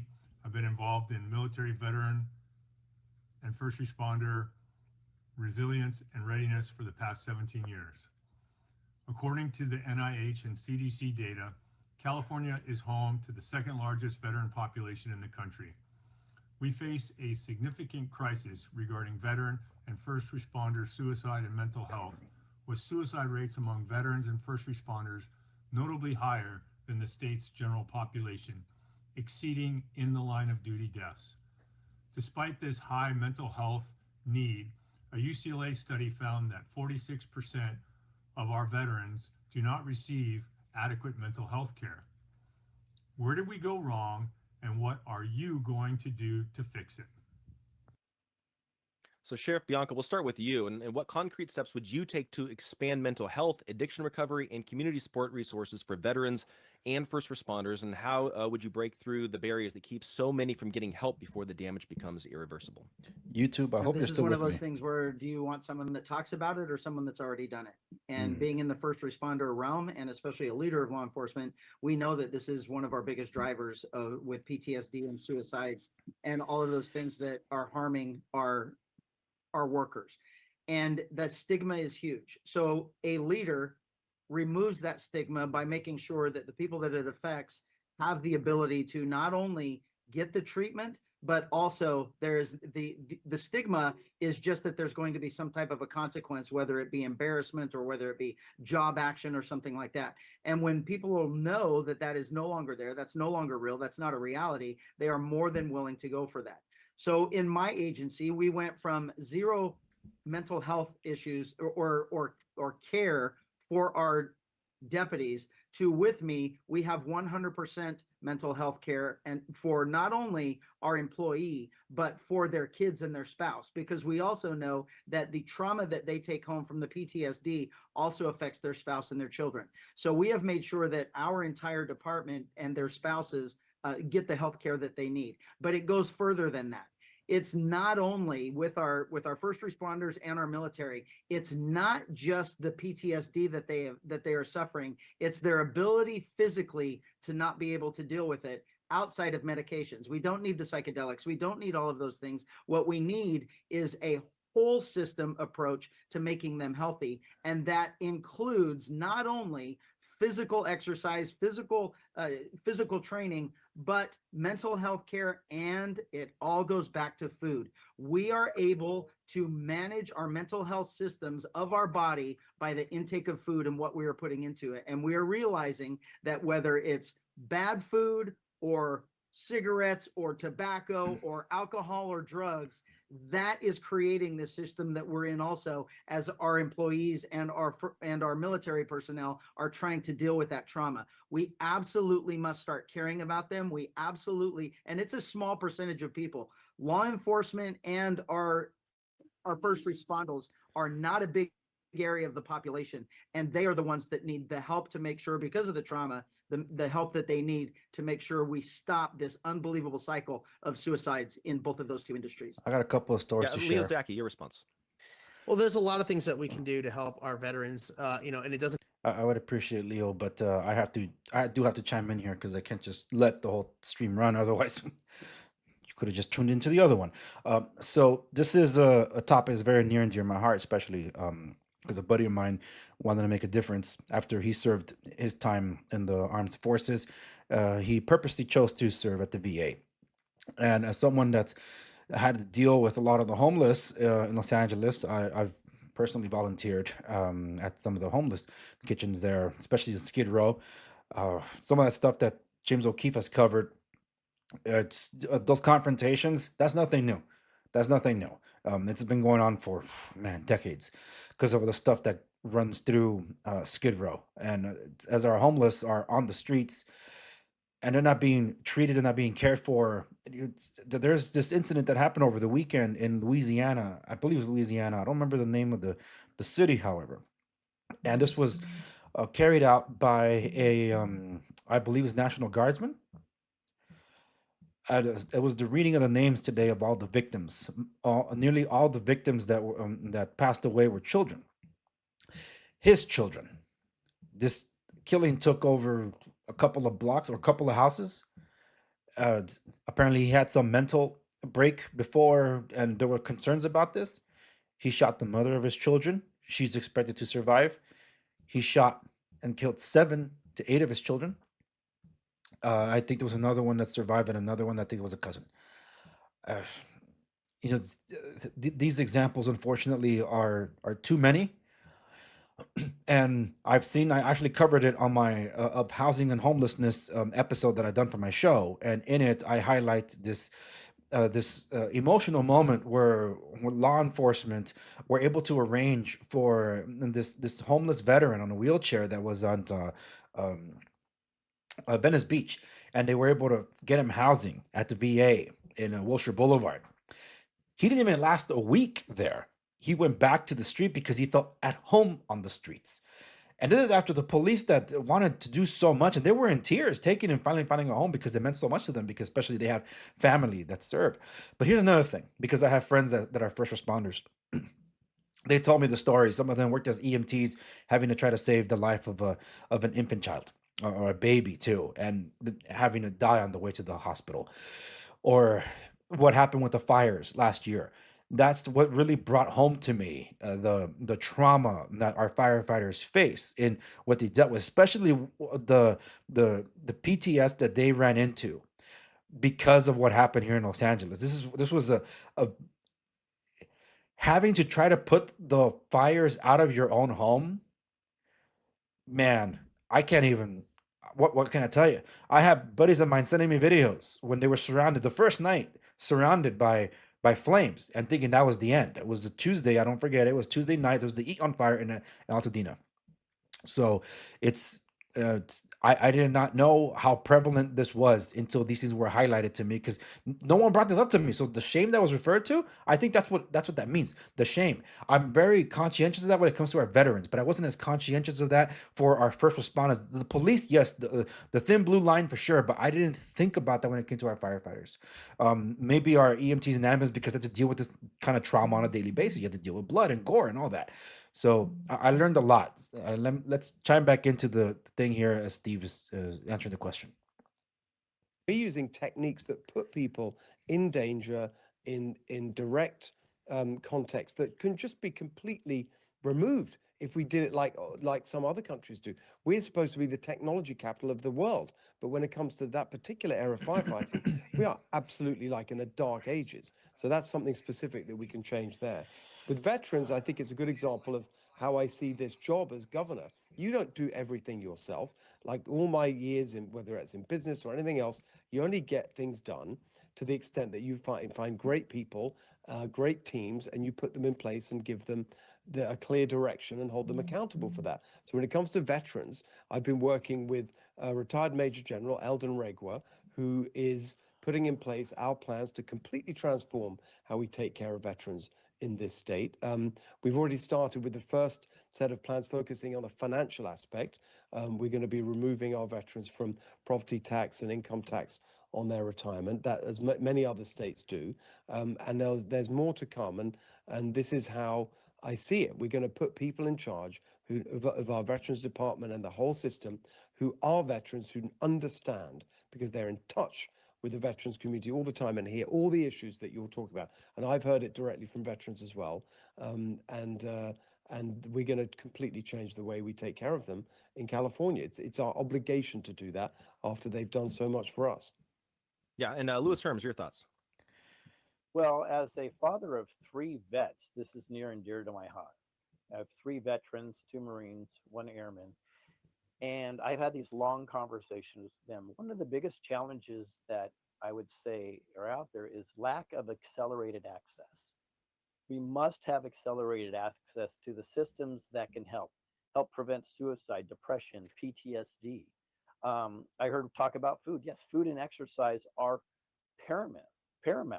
Well, there's also been proof that animal rehab seems to work. There's certain mind exercises that can be done. Red light therapy that was mentioned here. Now, I frankly though, I wouldn't throw away ibogaine or maybe a microdosing of psilocybin. I wouldn't throw that away. I would investigate that. In fact, I know President Trump just signed an executive order to investigate some of this stuff. And I'm saying that from somebody that is never been a drug user or I don't even drink alcohol. But I do believe that there are alternative methods to heal these people. And I have studied a little bit about ibogaine and have some counsel on this, and they seem to be getting some good results. So there could be some negative aspects to it that I'll look in also, but that including food, but access to the right services immediately is paramount to solving this system. Bureaucracy cannot stand in the way of taking care of our vets and taking care of our first responders. They are what keep us alive. Yeah, now our next question was submitted anonymously from a We the People team volunteer, and it deals with geoengineering, transparency, and whether California is willing to put clear limits on atmospheric intervention. According to the California Department of Water Resources, cloud seeding has been operational in this state since the late 1950s, with millions already being spent annually on weather modification and far larger investments contemplated over the next several decades. The state's own planning documents reference the use of silver iodide, dry ice, and at times other agents and supplemental seeding materials. For a lot of Californians, the concern is not theoretical. It is that these programs are happening with very little public awareness, limited real-world testing, uncertain long-term effects, and not nearly enough transparency for activities that directly affect their air, water, and environment people live in. Other states have already begun drawing harder lines. So here's the question. Part one, many Californians are concerned about potential exposure to airborne particles from proposed geoengineering of stratospheric aerosol injection. What is your position on banning or restricting these activities in order to protect public health? And part two, as of early this year, Tennessee and Florida have passed laws banning intentional geoengineering and atmospheric modifications such as cloud seeding and solar radiation management. These laws aim to protect environmental and human health from potential risks. With Florida's Senate Bill 56 in 2025, which implements a ban that makes such activities a third-degree felony. Over 30 states have introduced proposed similar legislation to limited or restrict these activities and or increase transparency. Would you support similar legislation here in California? And we'll go ahead and start with you, Lewis. Yeah, absolutely 100%. In fact, I believe it's 37 states have implemented or are trying to implement laws to prevent this. I think it's fascinating that when I was a child, I would lay on the grass, look up at the beautiful clouds, and create animal characters out of it. And now if I were to do that, I could play tic-tac-toe. Yet there's still people that saying geoengineering does not exist. Well, folks, 37 states are looking to outlaw it.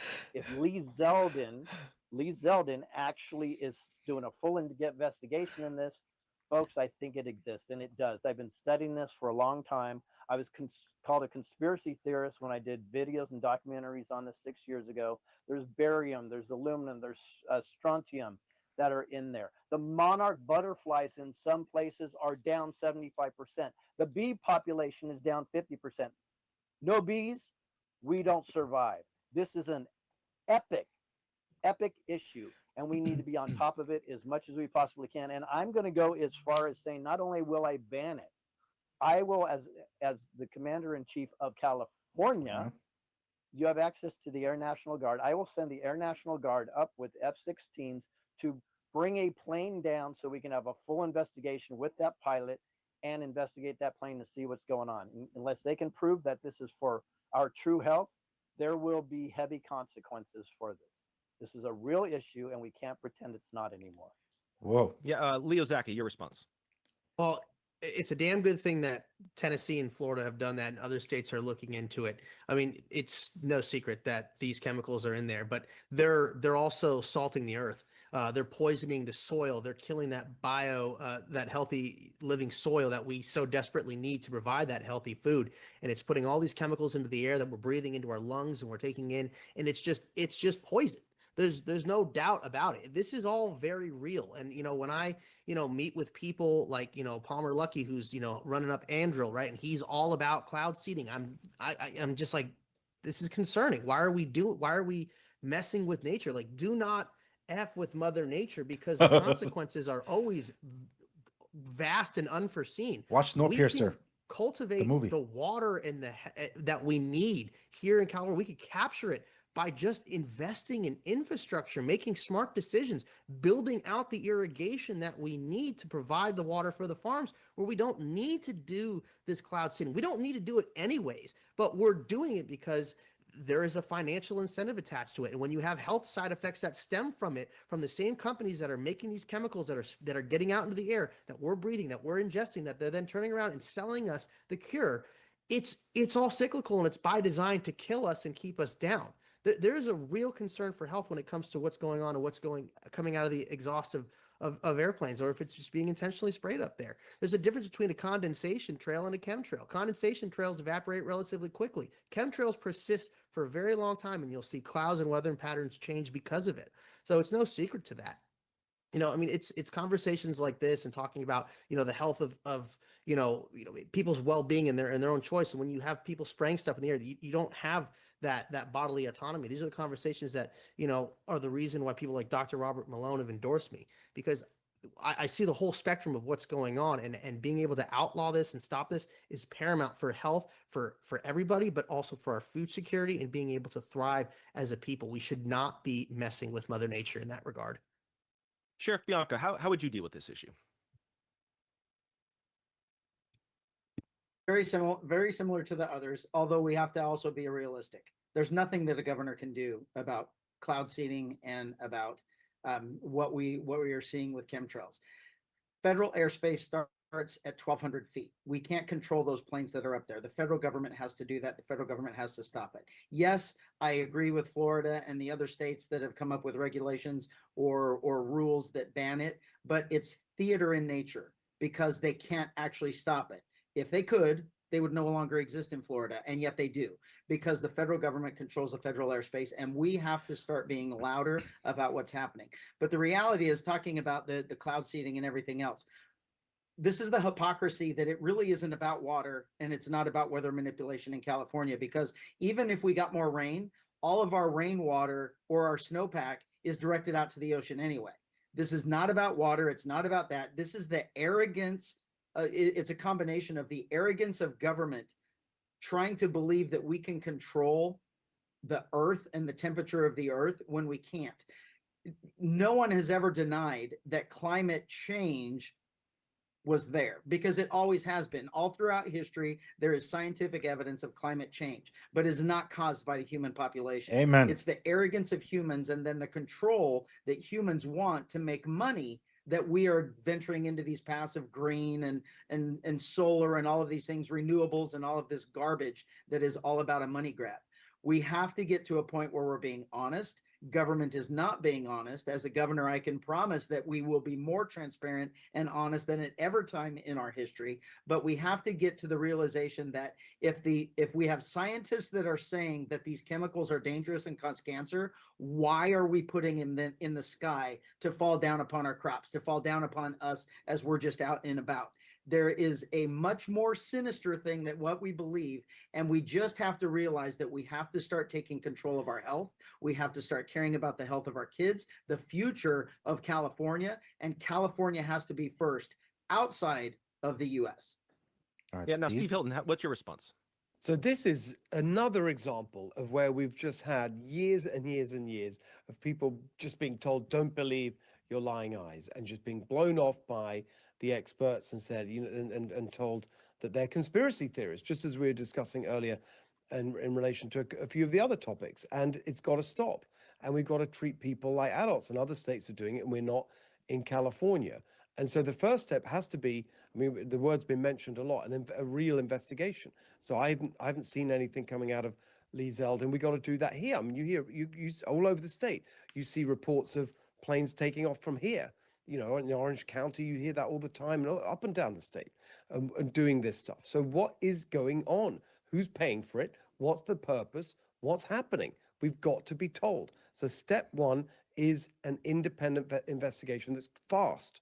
We don't need to drag on for years and years and years. We need to understand what's going on, and then we will understand what is the relationship between stuff that may be coming out of California and paid for by state agencies and so on versus federal. And when it comes to federal, I would say this is another example of where I think it's helpful to have a governor who has good working relationships with people leading some of these departments and agencies in the federal government, whether that's Lee Zeldin, who I know well, or Sean Duffy, Transportation Secretary, who I know well. I think we got to get on with it and be assertive about our right here in California to decide how we live and what our people are exposed to. Amen. Yeah. Now, our last question of the town hall comes from Dory Dutton, a volunteer for the Wetlands and Wildlife Care Center in Huntington Beach. And it addresses an issue Californians are living with in real time: environmental toxicity that is no longer isolated to one region or one source. Across the state, we are dealing with pesticide runoff, nitrates in groundwater, PFAS contamination. Wildfire, ash and debris, VOCs and heavy metals, sewage spills, and polluted stormwater moving through watersheds that serve both people and ecosystems. In Southern California alone, communities are dealing with the cross-border sewage crisis in San Diego County, toxic runoff that has shut down beaches for years, and contamination from places like Santa Susana Field Lab, and that continues threatening surrounding waterways every time it rains.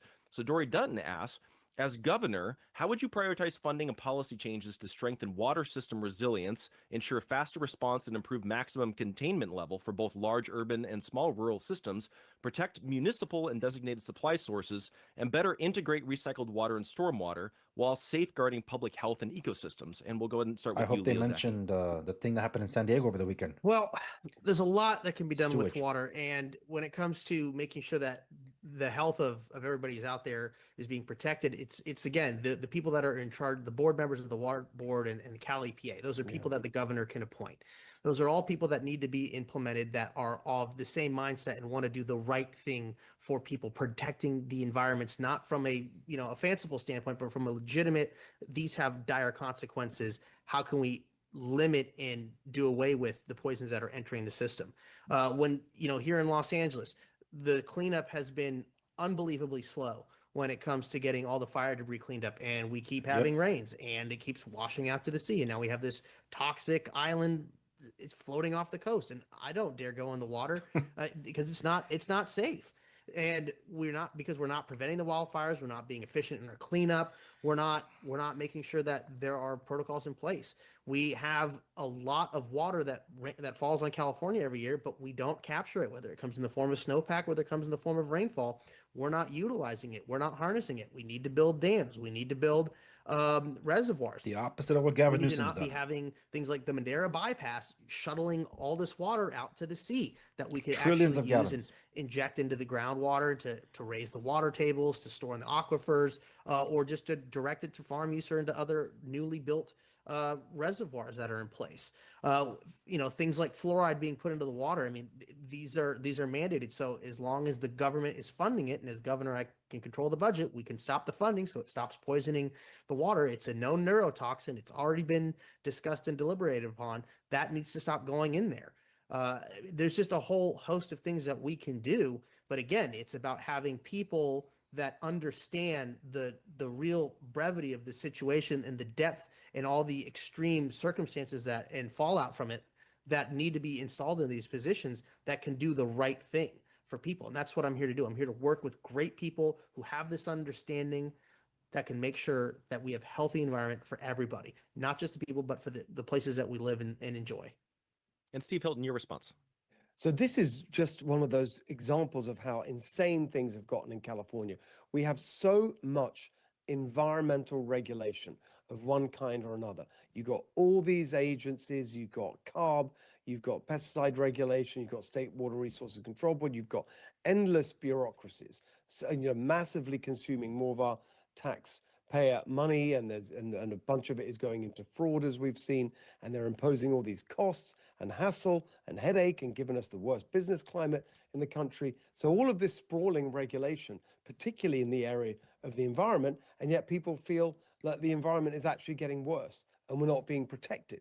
And one of the main reasons is the whole obsession of the Democrats who've been in charge with one tiny aspect of all of this, which is not a holistic sense of our world and our ecosystems and nature, but just a narrow focus on carbon dioxide emissions, CO2 emissions, and climate change. That's all they focus on. And so the answer to this is actually to kick out the climate fanatics from all these agencies, wherever possible, to shut them down and scale them back and avoid this, get rid of this massive overregulation. But then the people you put in there have to be common sense people who understand nature, who love nature, who understand all the different aspects of life in California, our rural areas, urban areas, all these things. And you again, it's not the governor can't do everything on their own. It's about getting the good people in there, kicking out the bad ones and putting in the good ones who have common sense and will put our communities first. And that's what I'll do as governor. And Sheriff Bianco, your response. Yeah, I would be willing to say that that all four of us would consider ourselves, if we really got down to it, environmentalists, and that we care about our environment, we care about the earth, we care about California. But there's a massive, massive difference between environmental activist and someone that cares about the environment. And what we have in California is a complete system that is ruled by environmental activists that I actually describe as domestic terrorists. And Yes, I everything agree. that they are about is preventing growth in California, preventing progress in California, and just really using the court system, the regulatory system, and their appointments that the governor usually makes to all of these boards and commissions to make sure that their agenda is furthered. And we have to realize that it is all fake. If they actually cared about the environment, they would be doing something about the Palisades. They would be doing something about the massive amounts of industrial waste and sewer that's coming in from Mexico into San Diego that is basically Thank you. polluting every You beach in brought it San up. Diego, harming our military base with military members getting sick. Mhm. And it shows that it's completely hypocritical and false into a system that is broken in California because of environmental domestic terrorist activism.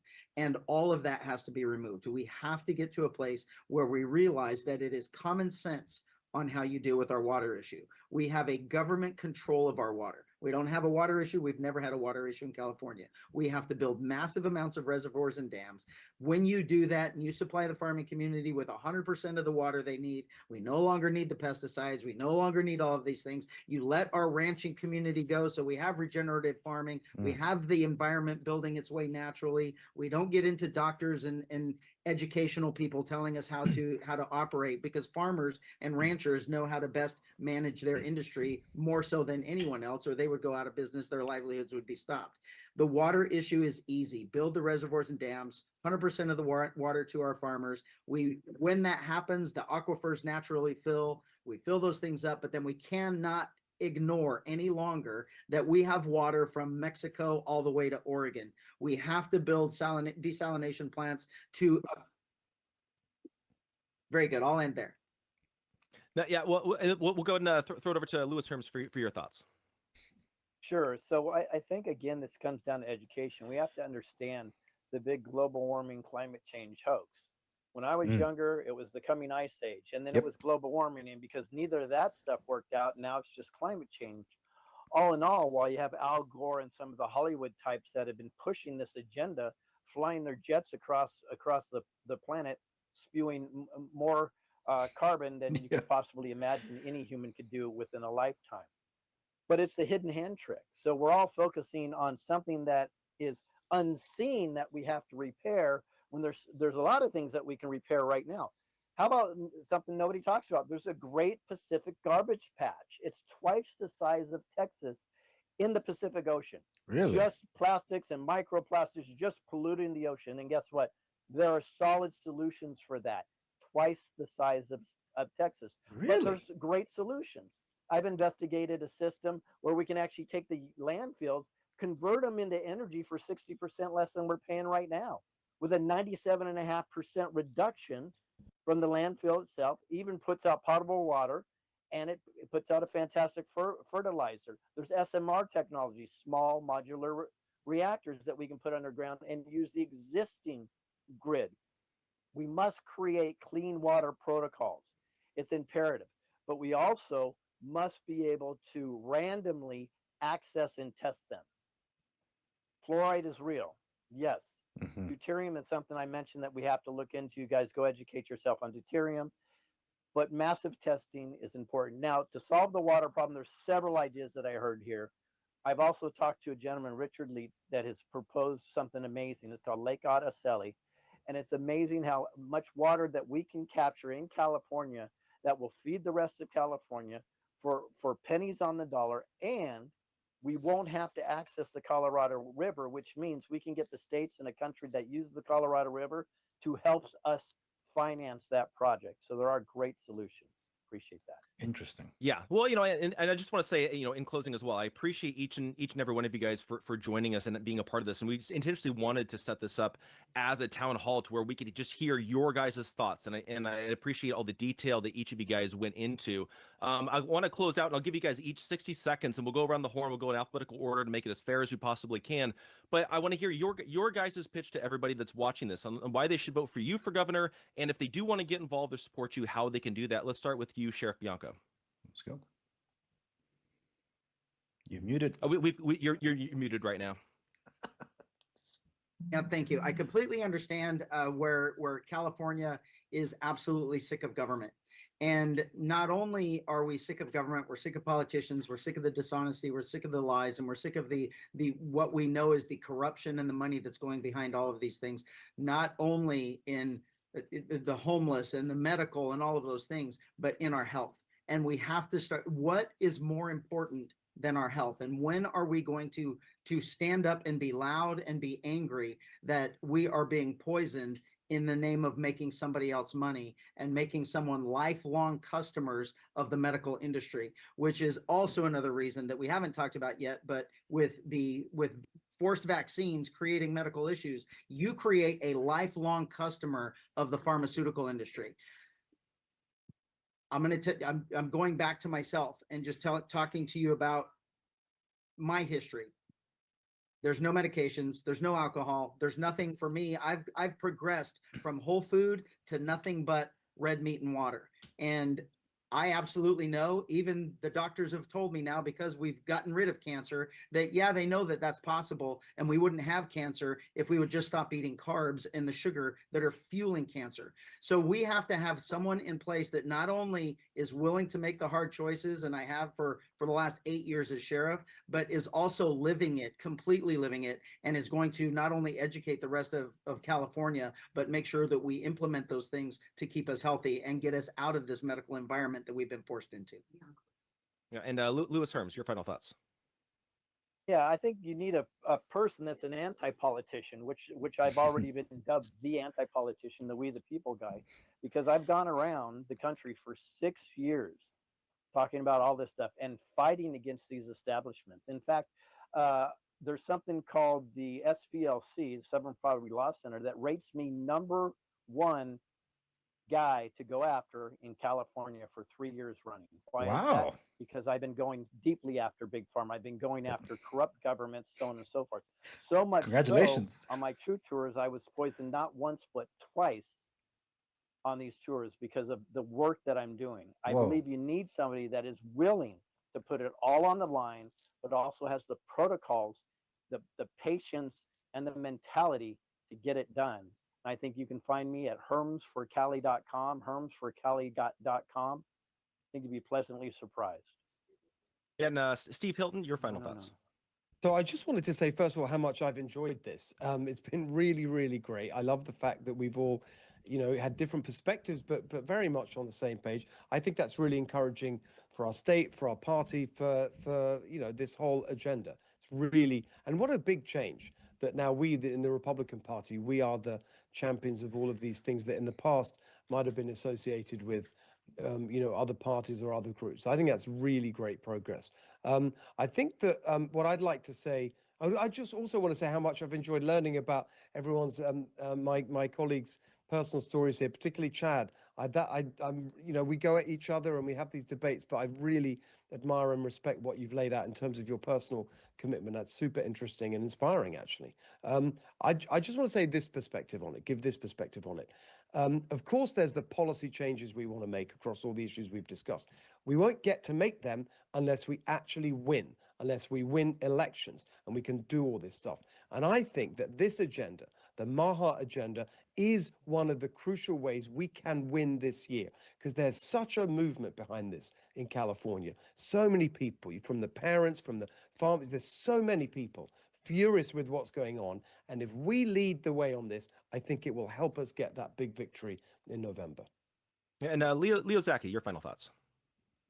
I mean, I've been doing it. I'm creating businesses that are for the people, that are environmentally, friendly, that are trying to help clean up the environment, that are trying to create healthy, food for everybody, healthy sources of food, or nutraceuticals that can help make people better and healthier. I mean, these are things that I've been actively working on for years. I mean, we've got a MAHA affiliation with our phytotech company. This is stuff that I'm doing. This is why I'm in this, because there's freedoms at stake, and our medical freedom is absolutely paramount. It's a huge part of what I'm doing. But my family's business was destroyed by California. That's what got me into this. I got to see the corruption at Sacramento's level, at the DC level. I know how bad it is. I know who these people are, and I know how the machine works. It's destroyed my family's business, and I'm not going to let it destroy anybody else's life. I'm here fighting for my home state. I'm a 4th generation Californian. I've got a ag business background. I'm here for the people. I know there's all these crazy things out there that have been labeled conspiracy theory in the past, these things I've always talked about, and I'm here to actually fix it. I know what it takes. Look, as a governor, I can appoint the regulators, I can write the budget, I can set the priorities, and I can veto the garbage. That's what I'm here to do. It's about people over party. Okay? Let's make California healthy again.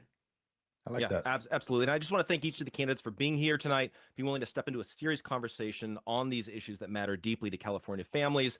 I also just want to say, as well, as the CEO of Pickax, as a social media platform, we're trying to foster more of these kinds of conversations that actually bring about resolution, and actually we can find either common ground and discuss and debate, as opposed to a lot of the mudslinging that you're seeing on a lot of the social media platforms. So we're going to be doing more of these kinds of things. So if you guys do want to download the app, you guys can do that in the iOS App Store or the Google Play Store, or just go to pickaxe.com as well and check that out. But I also want to thank everyone who submitted questions and helped make this town hall grounded in the real concerns of real people. A special thank you to the We the People team for helping organize this event, for OAN for simulcasting, and to Children's Health Defense for helping to spread the word about tonight's town hall. And most of all, thank you all for watching. Your attention matters, your voice matters, and your willingness to stay engaged in the fight for truth, health, and freedom in California matters more than the political establishment would like to admit. Thank you for tuning in, and good night. Way to go, Jeff. Way to go. All right, that was Jeff Dornik moderating the panel, and I am going to give you my thoughts on what I thought about, especially since I heard from people I actually didn't know about, that Leo Zacky and Lewis Herms. Let me just make sure I have these things all put up here. Okay.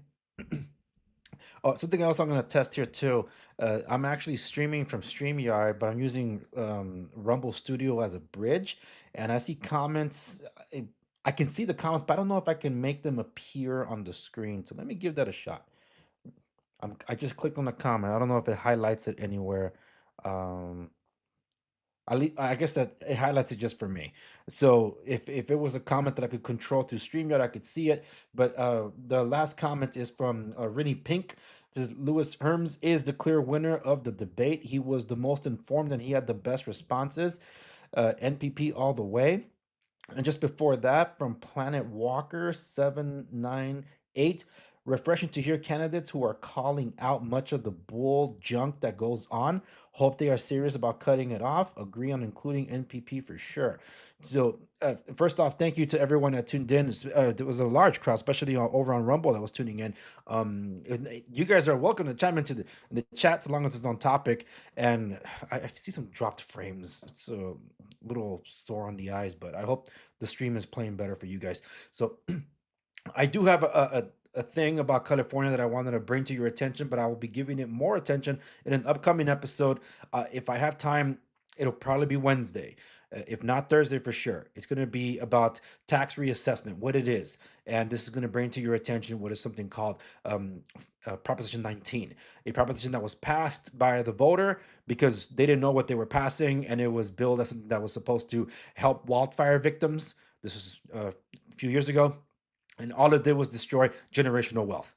So I'll go into more detail next time, but I'll just give you a quick snippet a little later from an article that I wrote for Pickaxe. And I spoke to the organizer just today. So that's something to highlight that was very important to me. Now, about what we just experienced in this live stream, for those of you that tuned into the tail end, you can definitely see it on the replay. This goes for you guys over on Twitch. Thank you so much. I don't think it's going to stay up there, but in YouTube, for sure, there's some stuff that was spoken about here. They're going to slap this thing with some fact checking. Now, what does that actually mean? As a content creator, let me tell you what a fact check means. A fact check if they have a disagreement with what you're saying and they label something as conspiratorial, that means they limit your reach. Okay, so this has happened a ton about a bunch of other stuff. And if there are people that tune in and disagree with what's being said, then they can raise those concerns by flagging the content, which is what sometimes leads to those episodes or videos disappearing off people's feeds because YouTube will take them down. So a lot of stuff was mentioned here that it wouldn't surprise me if this reach is limited, but I do appreciate those that were chiming into the comments because that kind of helps counterbalance some of the stuff that YouTube does in the background. And in the case of Rumble, no concerns there. So in case it does disappear from YouTube, everywhere else that you guys are watching, that includes Twitch because it won't stay up there for long, neither Kick. It'll just a couple of days and then it's gone.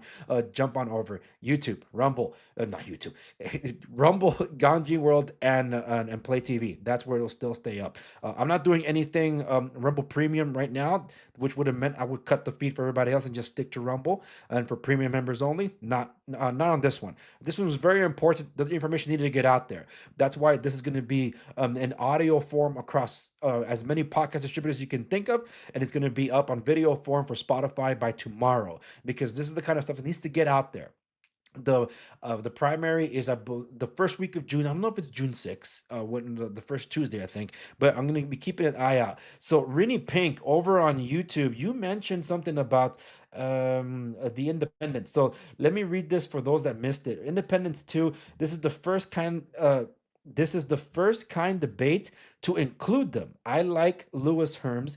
CBS is going to host a big gubernatorial debate on April 28th at Pomona College, and OFC, no independents are welcome. So I'm gonna check that out, see if they're streaming that one. But I liked hearing from Lewis Herms. This was very fascinating. Now he claims to have been poisoned twice on the campaign trail. It's interesting. We'll have to see. Do I have any doubts about him? No, I don't have any reason to doubt him just yet, but it's someone that I was just introduced to. I'm not going to question his life experience because it's the first time I hear about it.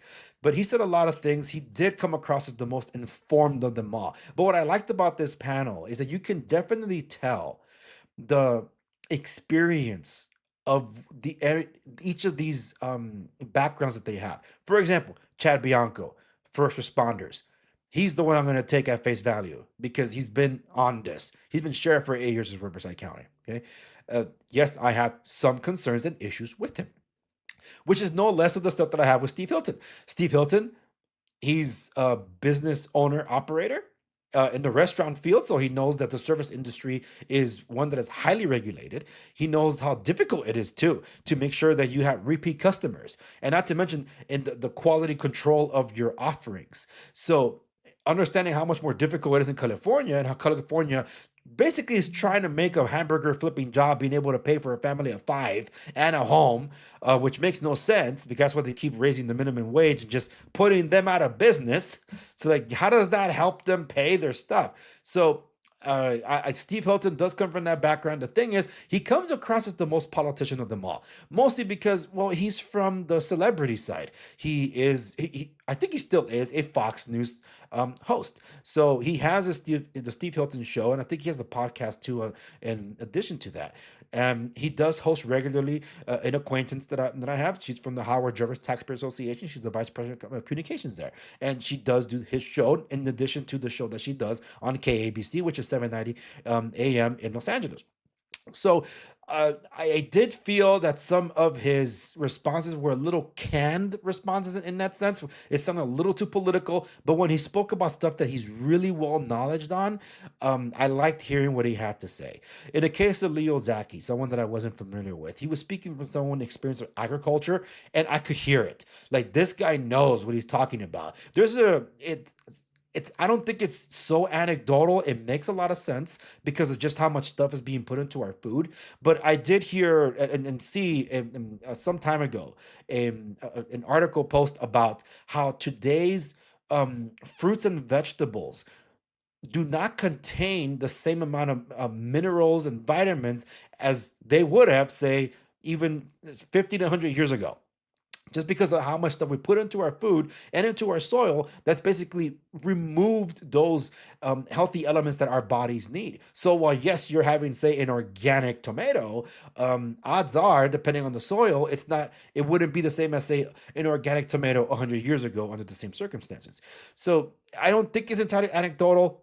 I believe it to be true because of the quality of the water, the quality of the soil, how often it's tilled, and the environment that we live in, and what's in the air. I wanted to share with you guys this. I was doing some research while they were talking. I didn't want to speak over them, but there's a couple of things. Well, I pulled up 2 articles about this thing because I don't know how many of you guys have heard. Maybe you have heard of the chemtrails and cloud seeding, especially as of late. That's been making a lot of more rounds. There's a movie, not the show, the movie that's basically is like it serves as a warning, and it's like the NASA scientists and anyone else in the geoengineering field saw that and say, "Hey, let's do that." The movie's called Snowpiercer. I believe it was a Korean production, but it stars a bunch of American and British celebrities. So Chris Evans is the main actor. Not Viola Davis. Octavia something. I forget. Octavia Spencer, I think is her name. She's in it. Dude, my goodness, Toby, what's your face? He comes out in Turn, the AMC's Turn, Washington Spies. He's in it. It's a great cast. Ed Harris is in it. So that one was a warning about the film was addressing at the very beginning that global warming was just so rampant that the scientists wanted to geoengineer a way to cool the earth, and they accidentally turned everything into an ice age, and everybody survives on a Noah's Ark type thing called the Snowpiercer, which is the train. So the train can't stop or else everybody dies. It has to keep going. So it's running, it keeps speeding over a tundra that is the whole world because of the screw up in overseeding our clouds or whatever it is that they did. Well, I don't know how many of you guys have heard about this, especially over in Canada. This is from Substack, and it's by the Hotshot Wake Up. This is from March 7th, so this is just last month. This was a great article, and I'm glad I saved it because I don't know how many of you heard. There was a massive wildfires in Canada, and they just burned and burned, I think, at least 1 million acres. And the solution to that, some company was already trying this about 3 years ago, and now they're getting more notoriety. So let me read you this from the Hotshot Wake Up. This is just a synopsis of the podcast, so you can go check it out. I might leave a link to it after the fact. In an effort to reduce wildfires in Canada, a private company has teamed up with Canadian wildfire agencies to stop lightning from striking the ground because some of these fires were started by lightning. This operation ran through the 2024 to 2025 fire seasons and utilizes drones, planes, and AI to inject materials into storm systems. The program is ongoing. The process is said to use aluminum-coated glass fibers to dissipate electrical charges in the atmosphere. While admitting the program is active, both, I think it's British Columbia, wildfire and Alberta wildfire agencies refuse to answer where it is taking place, whether they had given public notice or what they were spraying. In defense of these programs, officials and scientists say that they are doing everything possible to reduce wildfire risks. And apparently, amazingly, the Forest Services and General Electric tried this in the United States back in the 50s in Idaho and Montana. Those programs ended with unclear results. Well, that's a very interesting take. So let me give you the name of that company. The name of that company was a startup back in 2023. Let's see. This is from MIT Technology Review. Okay. Let's see. And then I'm going to wrap it up shortly after this. Where is the name of that company? Come on. Skyward Wildfire. Now a Vancouver-based weather modification startup, Skyward Wildfire, says it can prevent such catastrophic fires in the future by stopping the lightning strikes that ignite them. It just raised millions of dollars in funding in a funding round that it plans to use to accelerate its product development and expand its operations. YouTube, that's MIT. Okay, so you slap my episode with a fact check, you got to fact check MIT. Okay, so this kind of stuff is going on. To say that it's not, it's it's both ignorant, but it's also to say that that's the only thing that goes on. It doesn't. So there's a balance there somewhere. But Lewis Herms definitely is the one that that to me was. I didn't know who this guy was. I'm interested in following more what he has to say. Does he have a chance? Doubtful. Leo Zacky, does he have a chance? Doubtful. The lead right now in most polls, depending on what you look at, Steve Hilton. Second, maybe third place, Chad Bianco. But what I did see here, because of everybody that has their different expertise, is cabinet positions in the legislature or in the the makeup of the cabinet of Sacramento. You can appoint those. That's why it's important to hear other people out, because they're experts in other areas. Like if I were Steve Hilton and I had a chance at winning, and I'm hearing somebody in the agricultural space making all the agricultural sense in the world, it's like, dude, I want to appoint that guy to my agricultural board, whatever it is. I would. In the case of the whole medicinal and pharmaceutical stuff and the way the charts work and whatever, Lewis Herms.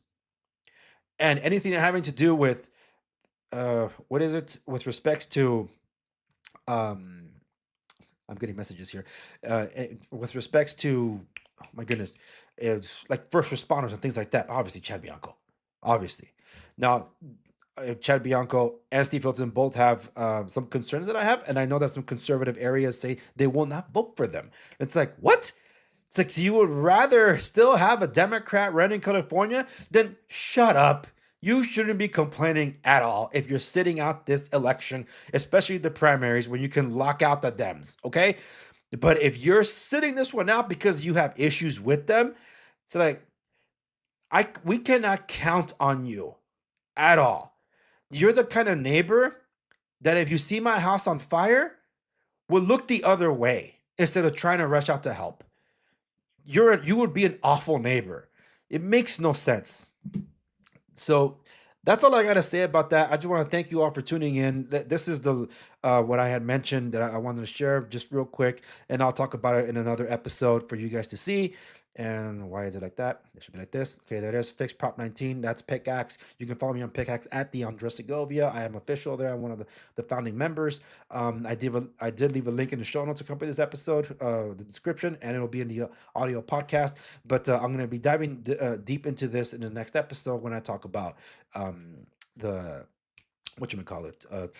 tax reassessments, because that's very important for you to understand how generational wealth was wiped out in the name of both supposedly addressing racism because there was an imbalance, and also because, we're helping wildfire victims. And it didn't.